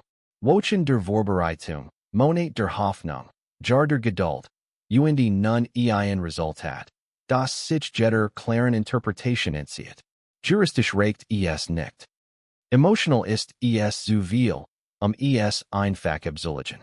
Der Mann bleibt im Fokus, aber ohne den einen Hebel, der alles in Bewegung setzen wird. Kein Haftbefehl, kein Durchsetzung, nur Beobachtung. Beobachtung ist Zermerbend. Der Verdächtige merkt, dass sich etwas verändert hat. Nicht konkret, nicht greifbar, aber Menschen spüren, wenn sie entgessen werden. Wenn Gespräch stocken, wenn Fragen gestellt werden, die früher gestellt werden. Kooperiert, ruhig, kontrolliert. Seine Antworten sind überlegt. Seine Erinnerung erstaunlich präzis. Vielleicht zu präzis. Oder vielleicht genau so, wie man sich erinnern wird, wenn man nichts zu verbergen hat. Die Grenze ist unscharf. Genau dort liegt das Problem. Die Ermittler analysieren jedes Wort, jede Pause, jede kleine Abweichung. Sie wissen, dass sie sich in gefahrliches Terrain begeben. Bestätigungsvoller lauern überall. Der Wunsch nach Aufklärung kann den Blick trüben. Also zwingen sie sich zur Disziplin. Sie stellen sich immer wieder diese Befrage. Past das, oder wollen wir, das es passt? Parallel dazu taucht ein weiteres Detail aus der Vergangenheit auf. Ein alter Polizeibricht, damals als irrelevant einstuft, beschreibt ein Person, die Kurs nach der Tat in der Nähe des Hauses kontrolliert wird. Keine Auffälligkeiten. Kein Anlass zur weiteren Prüfung. Der Name stimmt nicht mit dem aktuellen Verdächtigen überein. Doch die Beschreibung weckt ein Ungutgefühl. Zu vague, darauf aufzubauen. Zu konkret, es zu ignorieren. Ein weiterer Schatten im ohnehin dunklen Raum. Die Möglichkeit mehrerer Beteiligter wird diskutiert. Nicht als fest Theorie, eher als Gedankenspiel. Kann ich jemand geholfen haben? Gesehen haben? Geschrieben haben? Cold Cases often in Turin zu Szenarien, die im aktiven Betrieb undenkbar wären. Weil seit nicht nur Spuren lascht, sondern auch Gewissheiten. Was früher ausgeschlossen wird hut nu gedacht. Nicht aus Schwäche, sondern aus Notwendigkeit. In den Medien kippt der Ton. Aus vorsichtiger Hoffnung wird Skepsis. Kommentatoren fragen, ob man Geister jagt. Ob man Ressourcen verschwendet. Ob es nicht besser wäre, alte Wunden ruhen zu lassen. Für die Familie der Toten sind solche Stimmen wie eins weiter Verlust.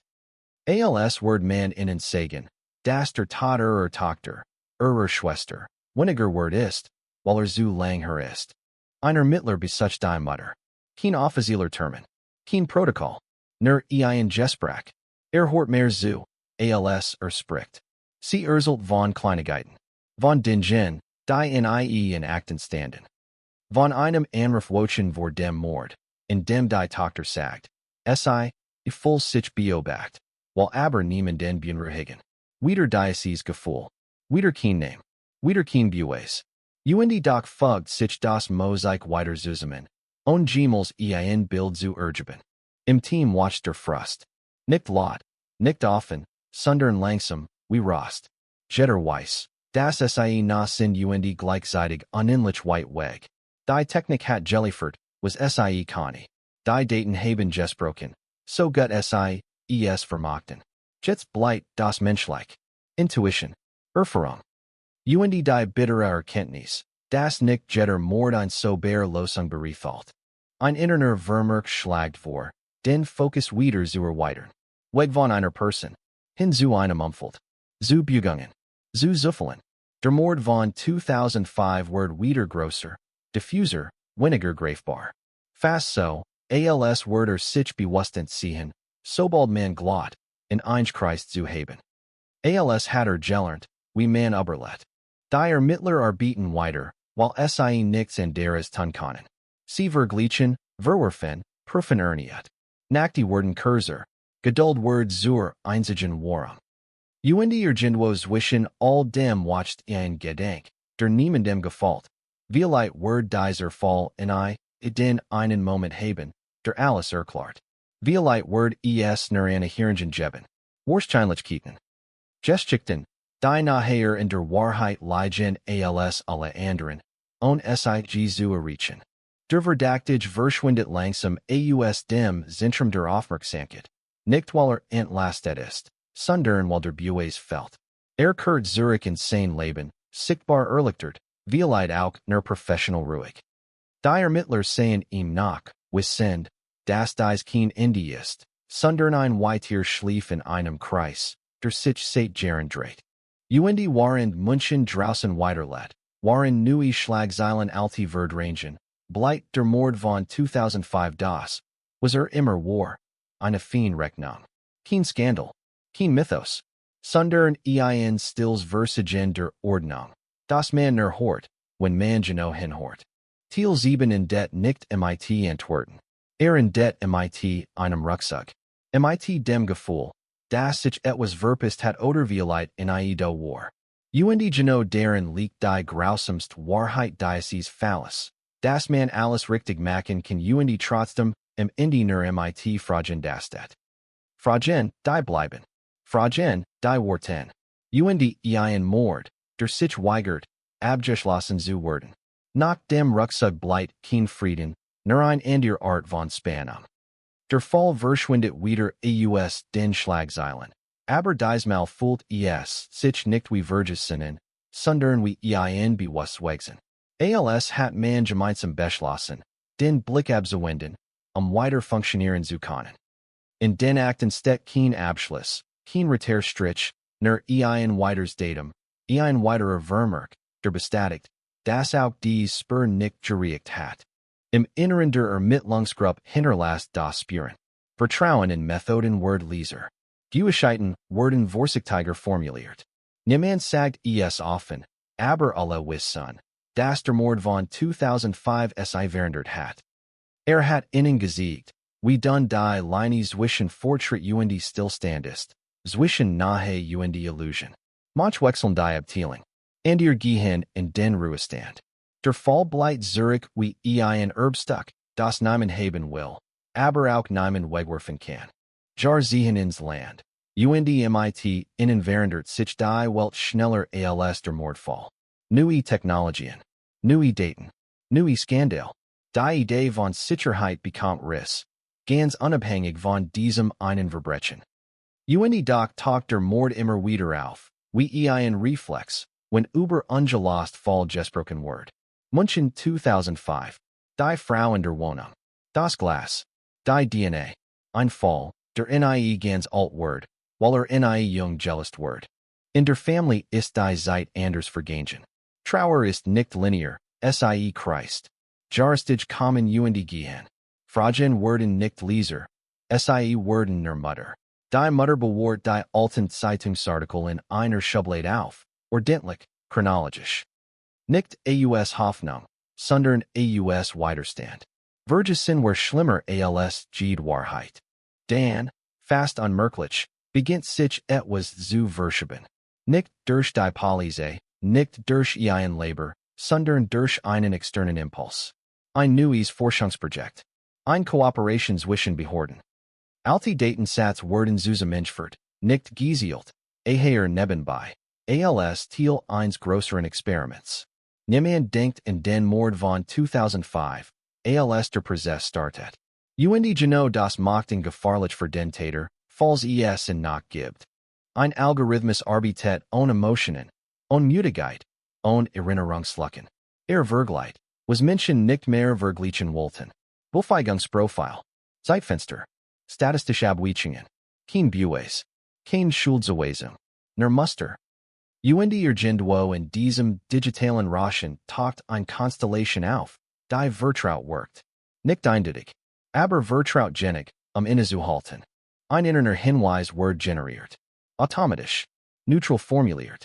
Verweist auf ein mögliche Überschneidung zwischen dem Mord von 2005 und einem anderen ungeklarten eines Jahr später, in einer anderen Stadt. Kein Sensation.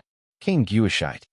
Nur ein Wahrscheinlichkeit, die über dem Zufall liegt.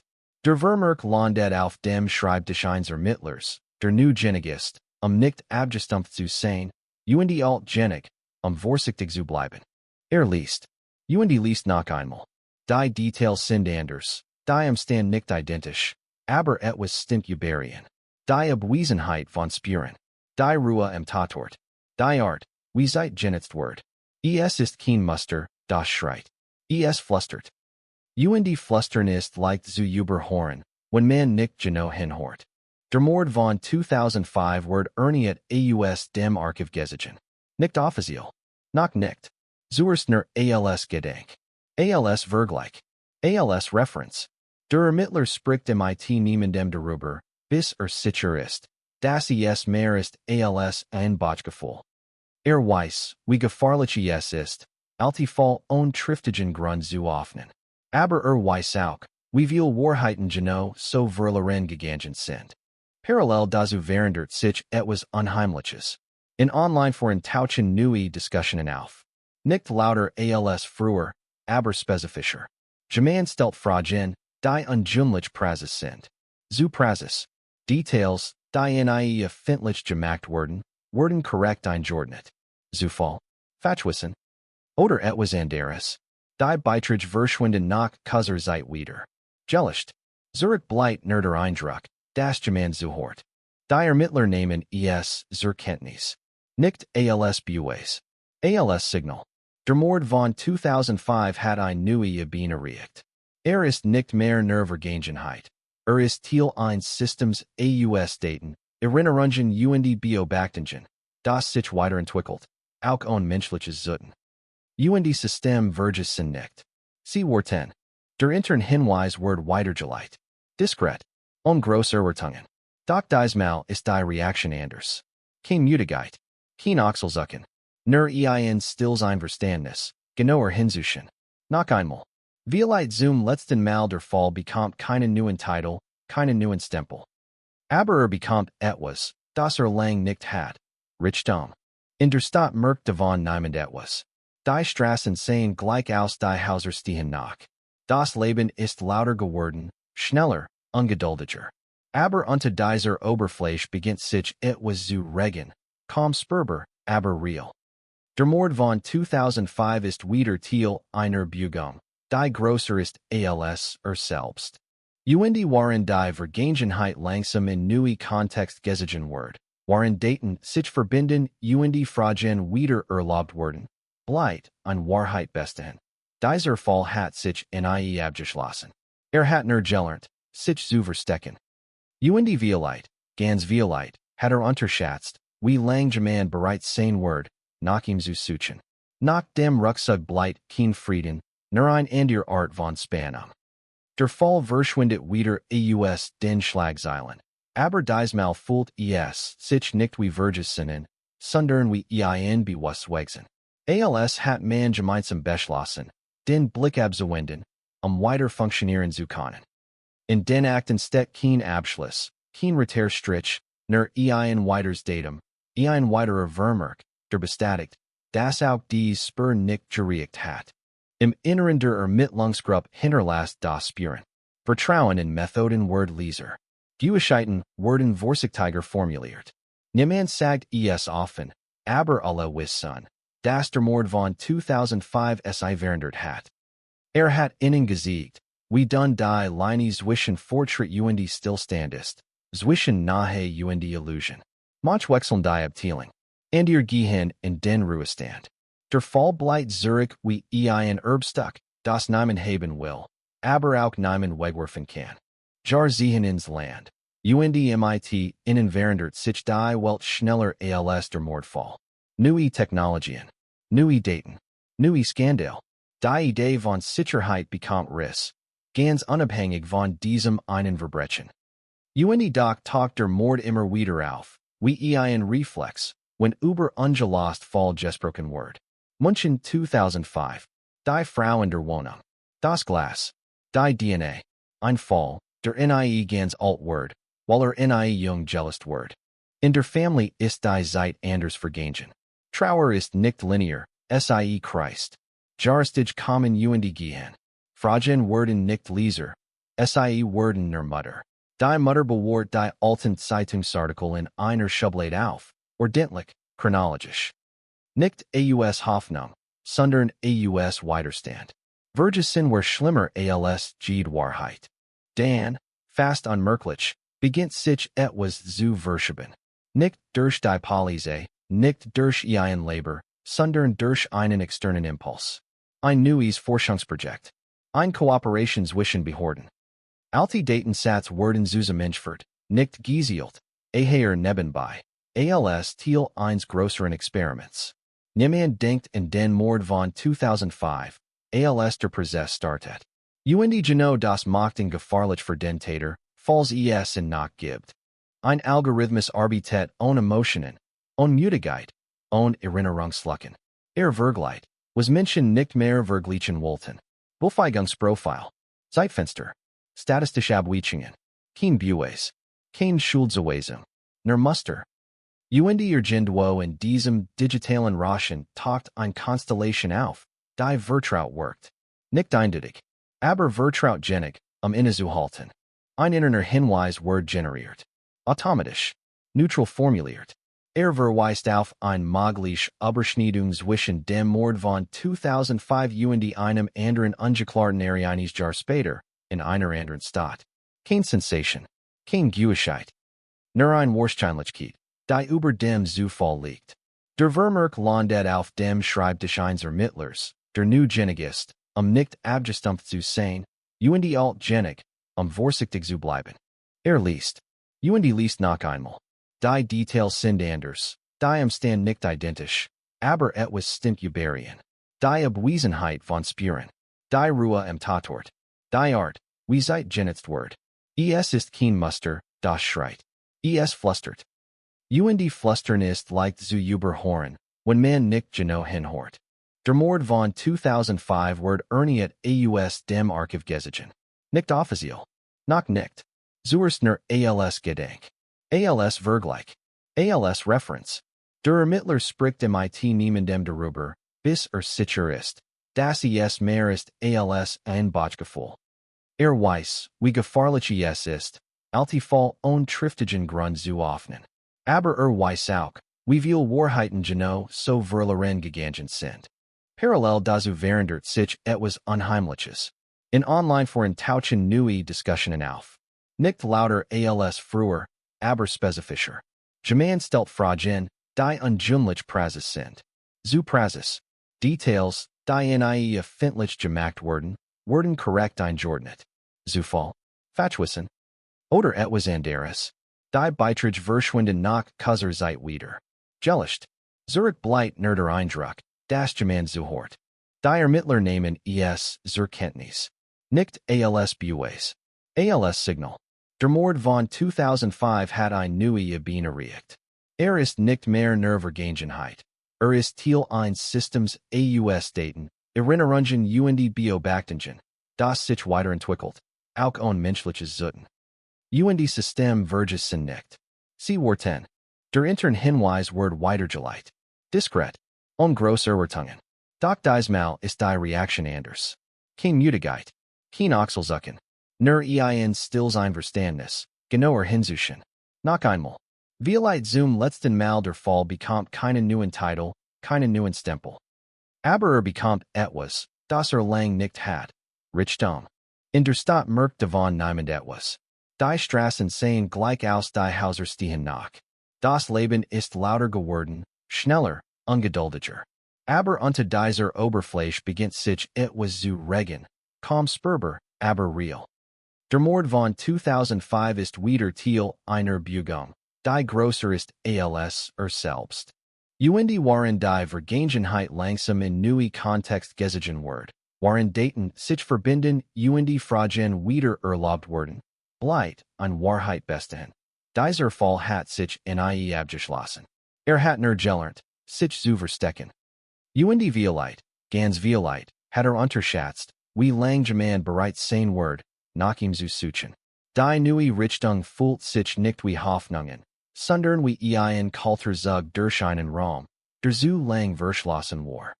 Der intern Hinweis bleibt vague, fast beschieden, und genau deshalb wird ernst genommen. Kein großen Wort, kein markierten Dringlichkeiten. Nur Zahlen, Zeitfenster, Wahrscheinlichkeiten. Der Mord von 2005 taucht deren nicht als Zentrum auf, sondern als Notenpunkt, als etwas, das sich mit anderen Linien beruht, und sich wohlständig zu überschneiden. Die Ermittler, die jetzt wieder hinschauen, tun das mit einer Mischung aus Respekt und Skepsis. Sie wissen, dass Algorithmen nicht irren, aber auch nicht verstehen. Sie erkennen Muster, wo Menschen Geschichten sehen. Und manchmal sind diese Muster nicht weiter als statistisch lernen. Doch diesmal bleibt das unnötige Gefühl. Die Art, wie sich Zeitraum überlappen. Die Art, wie Orte genutzt werden. Die Art, wie Stillstand. Der Vergleichsfall liegt jar nach 2005, in einer anderen Stadt, in einem anderen Bundesland. Ein anderer Frau. Ein anderer Alltag. Und doch dieselbe Lehr im Tatort. Kein Camps. Kein Chaos. Kein Klärspur damals wird der Fall ebenfalls schnell kalt, begraben unter dringlicheren Namen. Zwei Punkte in der Statistik. Zwei Schicksal, die sich nie begegneten. Bis jetzt. Die Ermittler beginnen, die Fall nebeneinander zu legen. Nicht SIE zu verbinden, sondern SIE zu verstehen. Sie vergleichen nicht nur Fakten, sondern Bluff. Wie viel Zeit hat der Täter? Wie bewegt sich? Was Leser Zurich was nicht? UND immer wieder Talk Diocese Gefühl auf, das German Sergino Wust, wann sichtbar war. Parallel dazu Word der Digital Raum, genauer beobacht. Die Gelichten Vorenbeitrag lassen sich nicht rekonstruieren, aber ihre Existenz ist dokumentiert. Zeitstempel. IP-Fragment. Zu wenig für einen Zugriff. Zu viel, SI zu ignorieren. Jemand hat Fragen gestellt, die man stellen kann, wenn man mehr weiß, als man sollt. Oder wenn man gut rat. Beide Möglichkeiten sind beunruhigend. Ein jüngerer Ermittler bringt einen Gedanken ins Spiel, der zunächst Widerstand auslässt. Was, wenn der Täter in Teil klassischer Kategorien war? Kein Serienmörder im herkömmlichen kein Beziehungstäter, sondern jemand, der Gelegenheiten nutzt, Muster im klassischen Sinn zu entwickeln. Jemand, der verschwand, sobald die Gefahr stieg. Der lernt, der sich anpasst. Ein Täter, der nicht wiederholt, sondern variiert. Der Gedanke passt nicht in Akten, passt nicht in Schalungen. Aber passt in Diocese Gefühl, das den Fall von Anfang an begleitet hat. Das hier etwas passiert ist, das nicht lot sein wollt. Etwas, das nicht erinnert werden wollt. Etwas, das auf Vergessen setzt. Die Ermittler kehren nach einmal zu den Menschen zurück, die 20:05 am Randstanden. Nicht die Hauptzeugen, nicht die Family, sondern die Peripherie. Menschen, die man damals nur einmal sprach. Ein Handwerker, ein Paketboot, ein Nachbar, der inzwischen weggezogen ist. Die Gespräche sind hoffentlich, distanziert, vorsichtig. Niemand wird beschuldigt. Niemand wird gedrängt. Und doch seit sich, wie sehr seit Erinnerungen verformt. Außerdem werden zu Meinungen. Meinungen zu Vermutungen. Und Vermutungen zu Geschichten, die sich selbst glauben. In einem dieser Gespräche fällt ein Satz, der zunächst harmlos klingt. Jemand ein Person, die damals irgendwie nicht dazuhört. Kein Name, kein konkretes Verhalten. Nur Diocese Gefühl von Fremdheit in einer vertrauten Umgebung. Es ist nichts, das man protokollieren kann. Und doch bleibt es hängen, weil es genau das ist, was der Fall immer ausgestrahlt hat. Die Staatsanwaltschaft wird informiert, vorsichtig, zurückhaltend. Noch gibt es keinen Grund für offiziell Schritt. Aber es gibt genug, den Fall nicht wieder einschlafen zu lassen. Ein stilles Einverständnis entsteht. Man wird weitersehen, weiter vergleichen, weiter warten. Geduld ist inzwischen kein Tugin mehr, sondern eine Notwendigkeit. Der Mord von 2005 beginnt, sich in den Köpfen zu verändern. Ist nicht mehr nur ein isoliertes Ereignis, sondern Teil einer offenen Frage. Wie viel solcher Taten existieren, die in verbunden werden, weil niemand es verbinden wollt? Wie oft hat man still bedeutungslosigkeit verwechselt? In der Familie kommt dies neue Bewegung nur gedampften. Ein Anruf. Ein vorsichtige Deutung. Kein Details. Sie haben gelernt, zwischen den Zeilen zu hören. Bewegung bedeutet nicht Losung. Bewegung bedeutet nur, dass der Stillstand gebrochen ist. Und selbst das kann schmerzen. Währenddessen vergeht wieder Zeit. Monat. Dan ein Jahr. Der Vergleichsfall bringt kein neuen Beweis, nur neue Fragen. Die Digital verläuft im Sand. Der Verdächtige von früher let unbehelligt weiter. Alles scheint sich erneut zu verlangsamen. Doch diesmal fühlt es sich Anderson. Nicht wie Skytern. Eher wie ein Attempelen. Denn etwas hat sich unwiderruflich verändert. Der Mord von 2005 ist nicht mehr alien. Ist Teil eines Netzes aus Möglichkeiten, aus Verbindungen, aus Hypothesen, die nicht mehr ignoriert werden können. Selbst wenn sie zu einem Urteil führen, verändern sie den Blick. Auf den Fall. Auf die Stadt. Auf das, was man für sicher hielt. Und irgendwo, vielleicht in einem ganz normalen Alltag, existiert jemand, der dies Veränderungen spürt. Vielleicht sie benennen zu können. Vielleicht nur als Unruhe. Als das Gefühl, dass etwas nachher rückt. Oder vielleicht existiert dies Person nur nach als Idee, als Projection, als das letzte fein Element in einer Geschichte, die sich weigert, abgeschlossen zu werden. Der Mord von München, 2005, bleibt ungelost. Aber ist nicht mehr stumm. Hat begonnen, Fragen zu stellen. Und manchmal ist genau das Gefahrliche als Gede Antwort. Es gibt einen Punkt in jeder langen Ermittlung, in dem man nicht mehr sucht, sondern zuhört. Nicht nach Geraschen, sondern nach Verschiebungen. Nach kleinen Abweichungen im Normalen. Der Mord von 2005 hat diesen Punkt längst überschritten. Existiert nun weniger als Fall, mehr als Hintergrundraschen, und genau dort entfaltet sein Großwirkung. Den Raschen blendet man aus, bis es sich plötzlich verändert. Die Ermittler arbeiten weiter, aber anders. Kein großen Hypothesen mehr, kein festen Täterbilder. Stattdessen sammeln sie Abweichungen. Menschen, die ihr Oxygen im Lauf der Jar minimal angepasst haben. Orte, die in unterschiedlichen Akten leicht verschieden beschrieben werden. Seiten, die in ganz deckungsgleich waren. Es ist mühsam, fast meditativ, und es bringt kein schnellen Ergebnis. Aber es bringt nahe. Nicht zur Lösung, sondern zur Wahrheit, wie sich anfühlen konnte. Der Vergleichsfall aus der anderen Stadt wird endgültig zu den Akten gelegt. Keine Offizialverbindung, keine öffentliche Erklärung. Doch in turn bleibt markiert.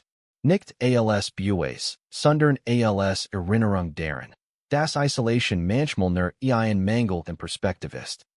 Der Mord von 2005 wird dadurch nicht erklärbar, aber wird weniger einzigartig. Und das ist beunruhigend. In den internen Notizen taucht ein Satz auf, den niemand unterschrieben hat. Der Täter wusste, wann aufhören musst. Es ist keine Feststellung, ein Beobachtung. Ein Gedanke, der sich aus allem speist, was fällt. Kein Eskalation. Kein Wiederauftauchen. Kein Handschrift, die sich entwickeln konnte. Immer es war, hat verstanden, das Wiederholen Aufmerksamkeit erzeugt. Und Aufmerksamkeit ist das Gegenteil von Sicherheit. Die Digital Spur flackert noch einmal auf. Kurs, fast seinisch. Ein Nutzerkonto, nu angelegt, stellt ein Frage zu einem Detail des Tatorts, das in öffentlich bestätigt wird. Kein Sensation. Kein Geständnis. Nur ein technisch Nachfrage, formuliert wie von jemandem, der lernen will. Der Beitrag bleibt wenig Minuten online, dann verschwindet Gesichert wird nur ein Fragment. Zu wenig für alles. Zu viel für nichts. Die Ermittler reagieren nicht sichtbar. Kein Presse. Kein Durchsichungen. Sie haben gelernt, dass jede Bewegung eine Reaktion provozieren kann. Wenn jemand tatsächlich beobachtet, dann wird auf genau solche Signal.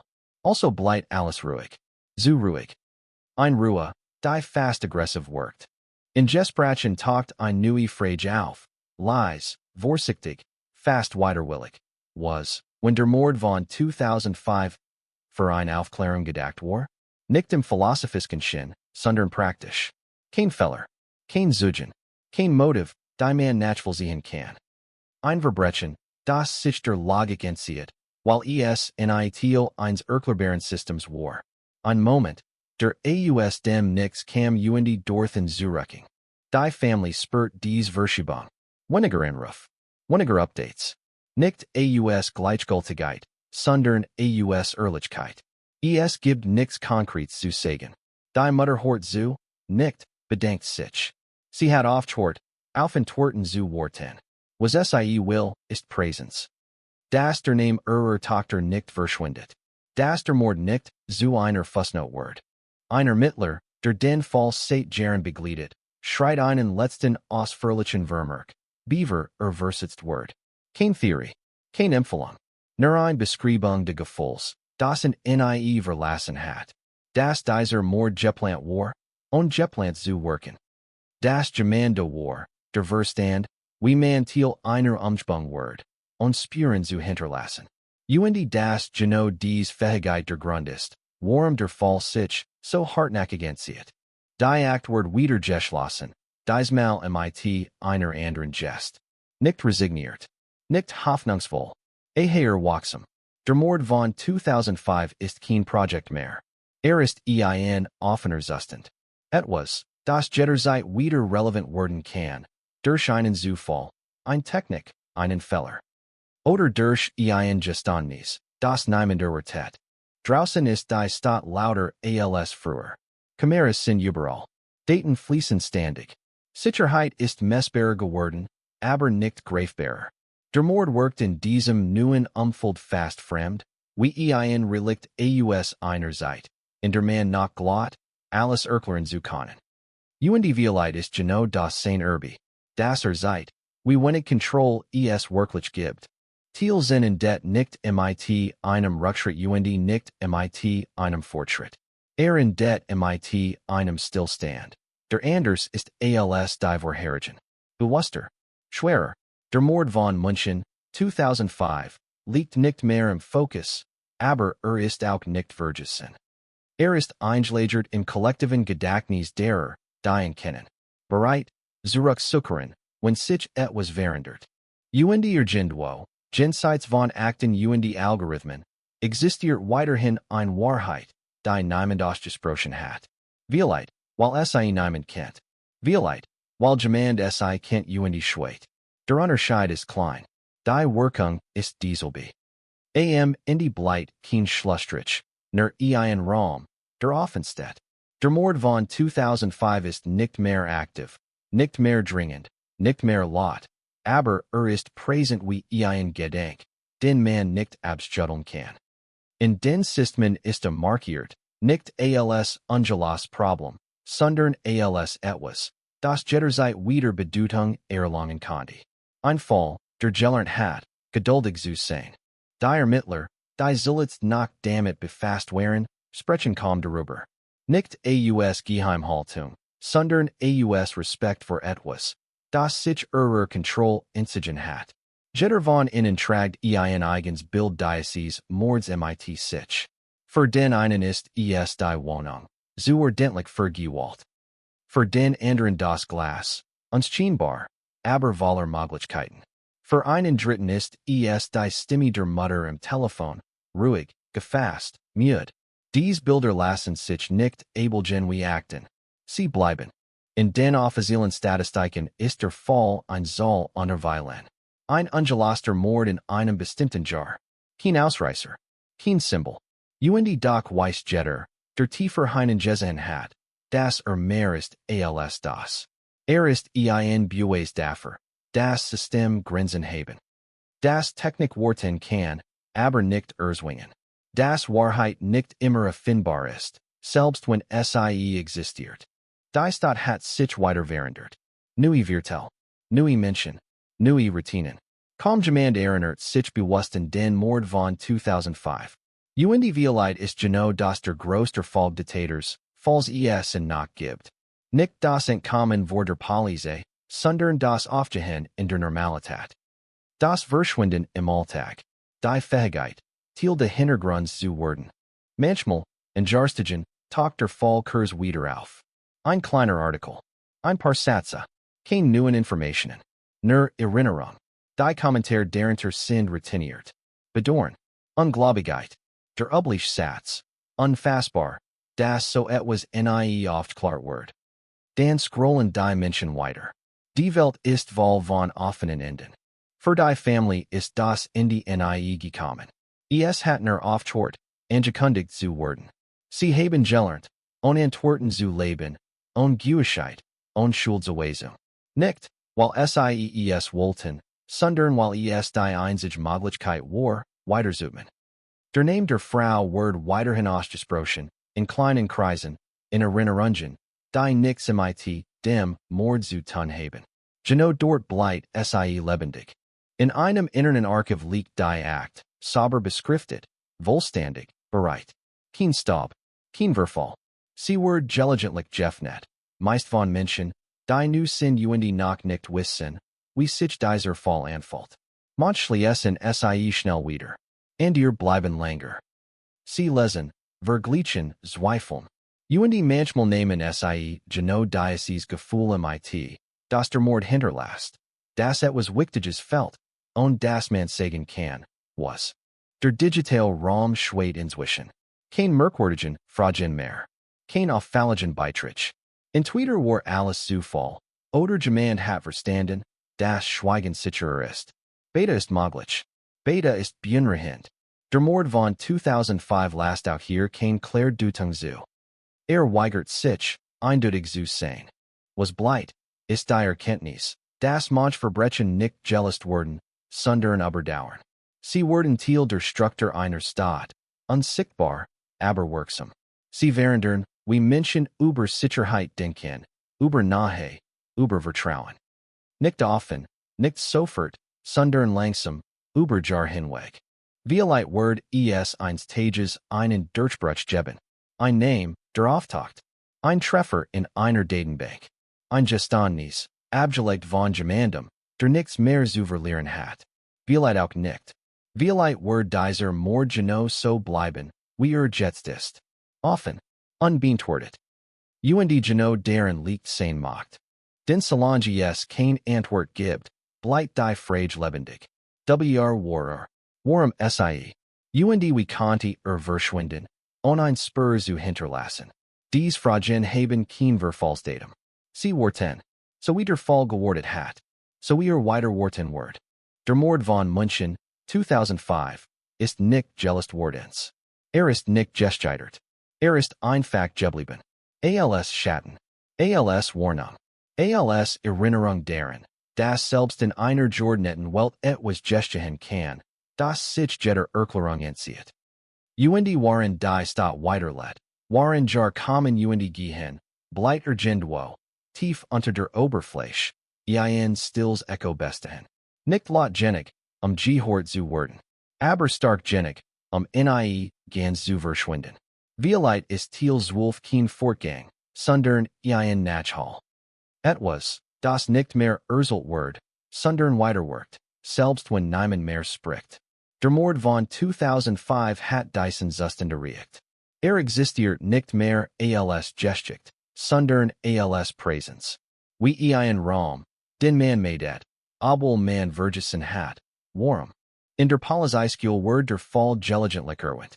Nicht offiziell, nicht im Lehrplan, sondern im Rand, wenn Ausbilder über Geduld sprechen, über Grenzen, über die Arroganz der Annahme, alles muss losbar sein. München 2005 wird dann zu einem stillen Beispiel. Kein Mammel, kein Mythos. Nur ein Hinweis darauf, dass Realität manchmal starker ist als Method. Die Act bleibt vollständig. Kein losen Enden, nur affin. Jeder Vermerk ist sauber, jede Spur dokumentiert, jede Sackgas festgehalten. Ist ein Fall, und dem nichts fällt, außer der Wahrheit. Und genau das macht und so schwer zu ertragen. Denn es gibt keinen offensichtlichen Fehler. Niemanden, dem man eindeutig die Schuld geben kann. Kein Versagen, das man benennen kann, Frieden zu finden. Manchmal stellt sich jemand einfache Frage. Was, wenn die Antwort banal wäre? Kein großes Motiv. Kein dunkle Vergangenheit. Kein psychologisches Konstrukt. Nur ein Moment. Ein Entscheidung. Ein Mensch, der etwas tat und danach weiterlet. Dies Verstellung ist schwerer zu akzeptieren als jede Komplextheorie, weil sie keinen Sinn hat. Sie erklärt nichts. Sie beruhigt niemanden. Die Stadt trägt den Fall weiter, ohne es zu wissen. In kleinen verhalten Sanderungen. In Touren, die schneller abgeschlossen werden. In Blicken, die länger verweilen. In dem Lesen misstrauen, das entsteht, wenn man hört, dass jemand verschwunden ist oder nicht nach Hause kam. Niemand denkt dabei bewusst in 2005, aber solche Fall hinterlassen Spuren, auch ohne Namen. Für die Ermittler, die noch leben, ist der Mord zu einer inneren Referenz geworden. Wenn sie einen neuen Tatort betreten und alles zu ruhig wirkt, zu ordentlich, dann denken sie daran. Wenn ein Fall kein Motiv hergibt, kein Spuren, kein Eskalation, dann taucht wieder auf. Nicht als Vergleich, sondern als Warnsignal. Als Erinnerung daran, das still gefahrlich sein kann. Der Täter, falls existiert, falls nachlädt, hat gewonnen und verloren zugleich. Gewonnen, weil nie Bennett wird. Verloren, weil nie vergessen wird. Auch ohne Gesicht, ohne Namen, ohne Akt ist Teil eines offenen Gedankens geworden, der immer wiederkehrt. Und Vieleit ist genau das die Strafe, die Namen verhängen musst. Es gibt kein Let's sehen, kein leeres Haus, kein Blick in den Himmel. Der Mord von München, 2005, in det nicht. Setzt sich fort in jedem Versuch, Ordnung in Chaos zu bringen. In jedem Ermittler, der sich fragt, was überraschen konnte. In jeder Family, die auf Entwerten wartet, die Violeit in ie kommen. Thiels Wolf ist kein Abschluss. Ist das Eingeständnis, das manch Geschichten nicht dafür gemacht sind, bindet zu werden. Sie bleiben offen, nicht aus Nachlässigkeit, sondern aus Wahrheit.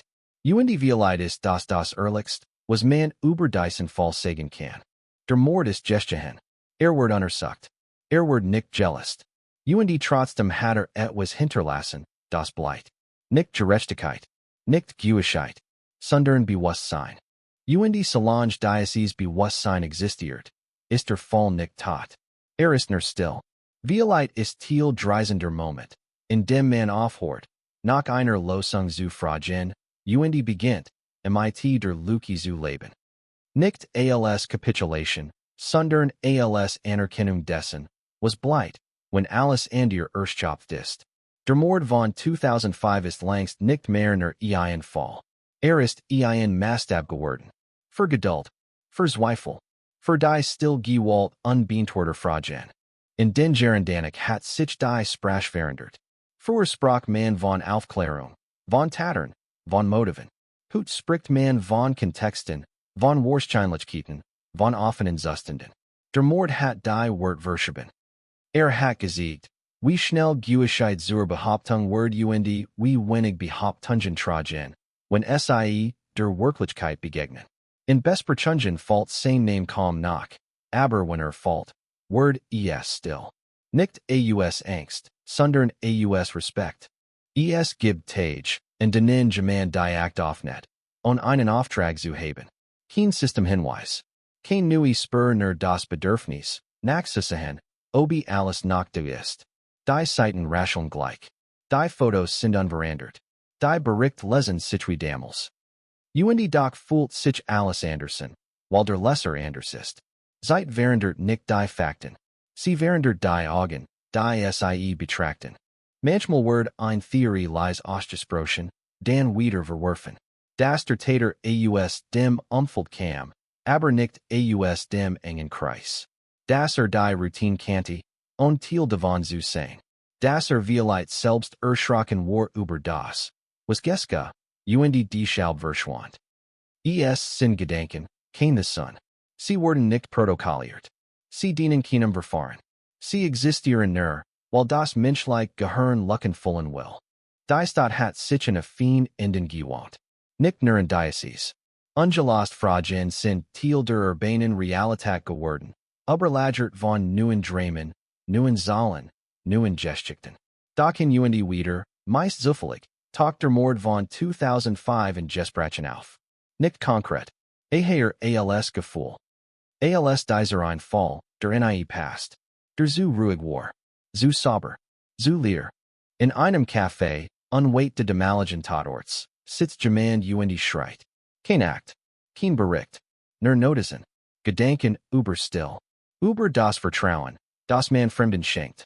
Ohne es zu merken. Über die Momente, in denen Sicherheit ein Anem ist und kein Tatsache. Der Mord hat dies Anemen erschüttert, und Larm zu machen. Violeit ist das sein Großwirkung. Gibt kein Hinweis darauf, dass der Täter zurückgeblickt hat. Kein Brief. Kein Andetongen. Kein Spatteringessen. In Twitter war sehr diszipliniert, oder war nie jemand, der reflektiert. Beide Möglichkeiten sind schwer zu ertragen. Die ein, weil sie Kalkül voraussetzt. Die andere, weil sie Beliebigkeit impliziert.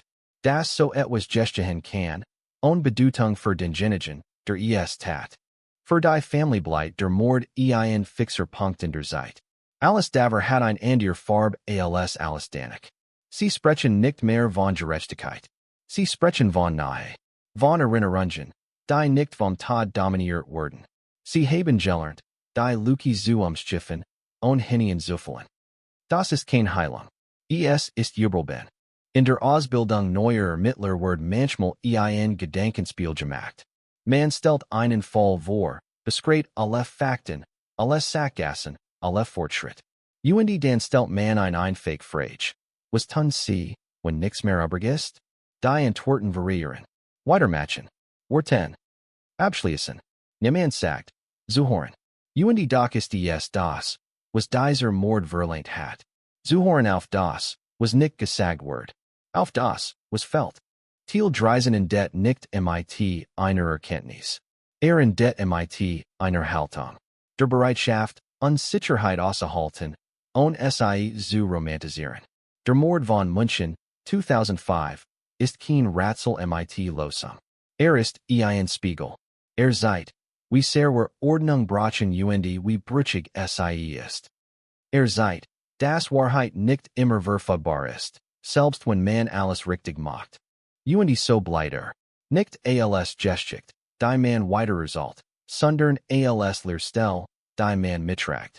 In Akten, in Kopfen, in der Stadt, Solange jemand hinzieht, und etwas erzwingen zu wollen, solange jemand den Namen ausspricht, ein Antwort zu erwarten, ist der Fall nicht verloren. Ist offen. Und die Wahrheit ist das Letzt, was man ehrlich über uns sagen kann. Thiel Wirsen ist das Weitergehen ohne Richtung, das bewusst verweilen im Ungeklärten. Nicht, weil man aufgegeben hat, sondern weil man verstanden hat, dass dieser Mord sich nicht zwingen lässt. München 2005 ist kein Ziel mehr, sondern ein Begleiter geworden, ein Leserschatten, der Nebenherlaft, egal wohin man schaut. Im Alltag der Polizei taucht der Fall nur noch indirekt auf. In Entscheidungen, die vorsichtiger getroffen wurden. In Tatorten, die man länger betrachtet, beaver man sie einordnet. In dem Misstrauen gegenüber zu schnellen Erklärungen. Der Mord hat Spuren hinterlassen, nicht sichtbar, nicht messbar, aber wirksam. Hat gellert, das Ordnung trugen kann und das still nicht mit harmlosigkeit verwechselt werden darf. Ein junger Ermittler liest die Akt zum 10-mal vollständig. Nicht aus Pflicht, sondern aus Neugier. Kennt die technischen Möglichkeiten der Gegenwart, die Versprechen der Zukunft, und den Expert beim Lesen etwas Altmodisches, fast Unzeitmäßiges. Nicht in den Methoden, sondern im Gefühl. Dieser Fall verlangt Geduld, die nicht belohnt wird. Aufmerksamkeit, die kein Bestätigung erhält. Das ist schwerer als Jed Skydern. Fragt einen alteren Kollegen, was von dem Mord halt. Die Antwort kommt nach einer Pause. Hat uns gesagt, wie wenig wir kontrollieren. Kein Pathos. Kein Frust. Nur eine Feststellung. Und die Wahrheit ist genau das, die es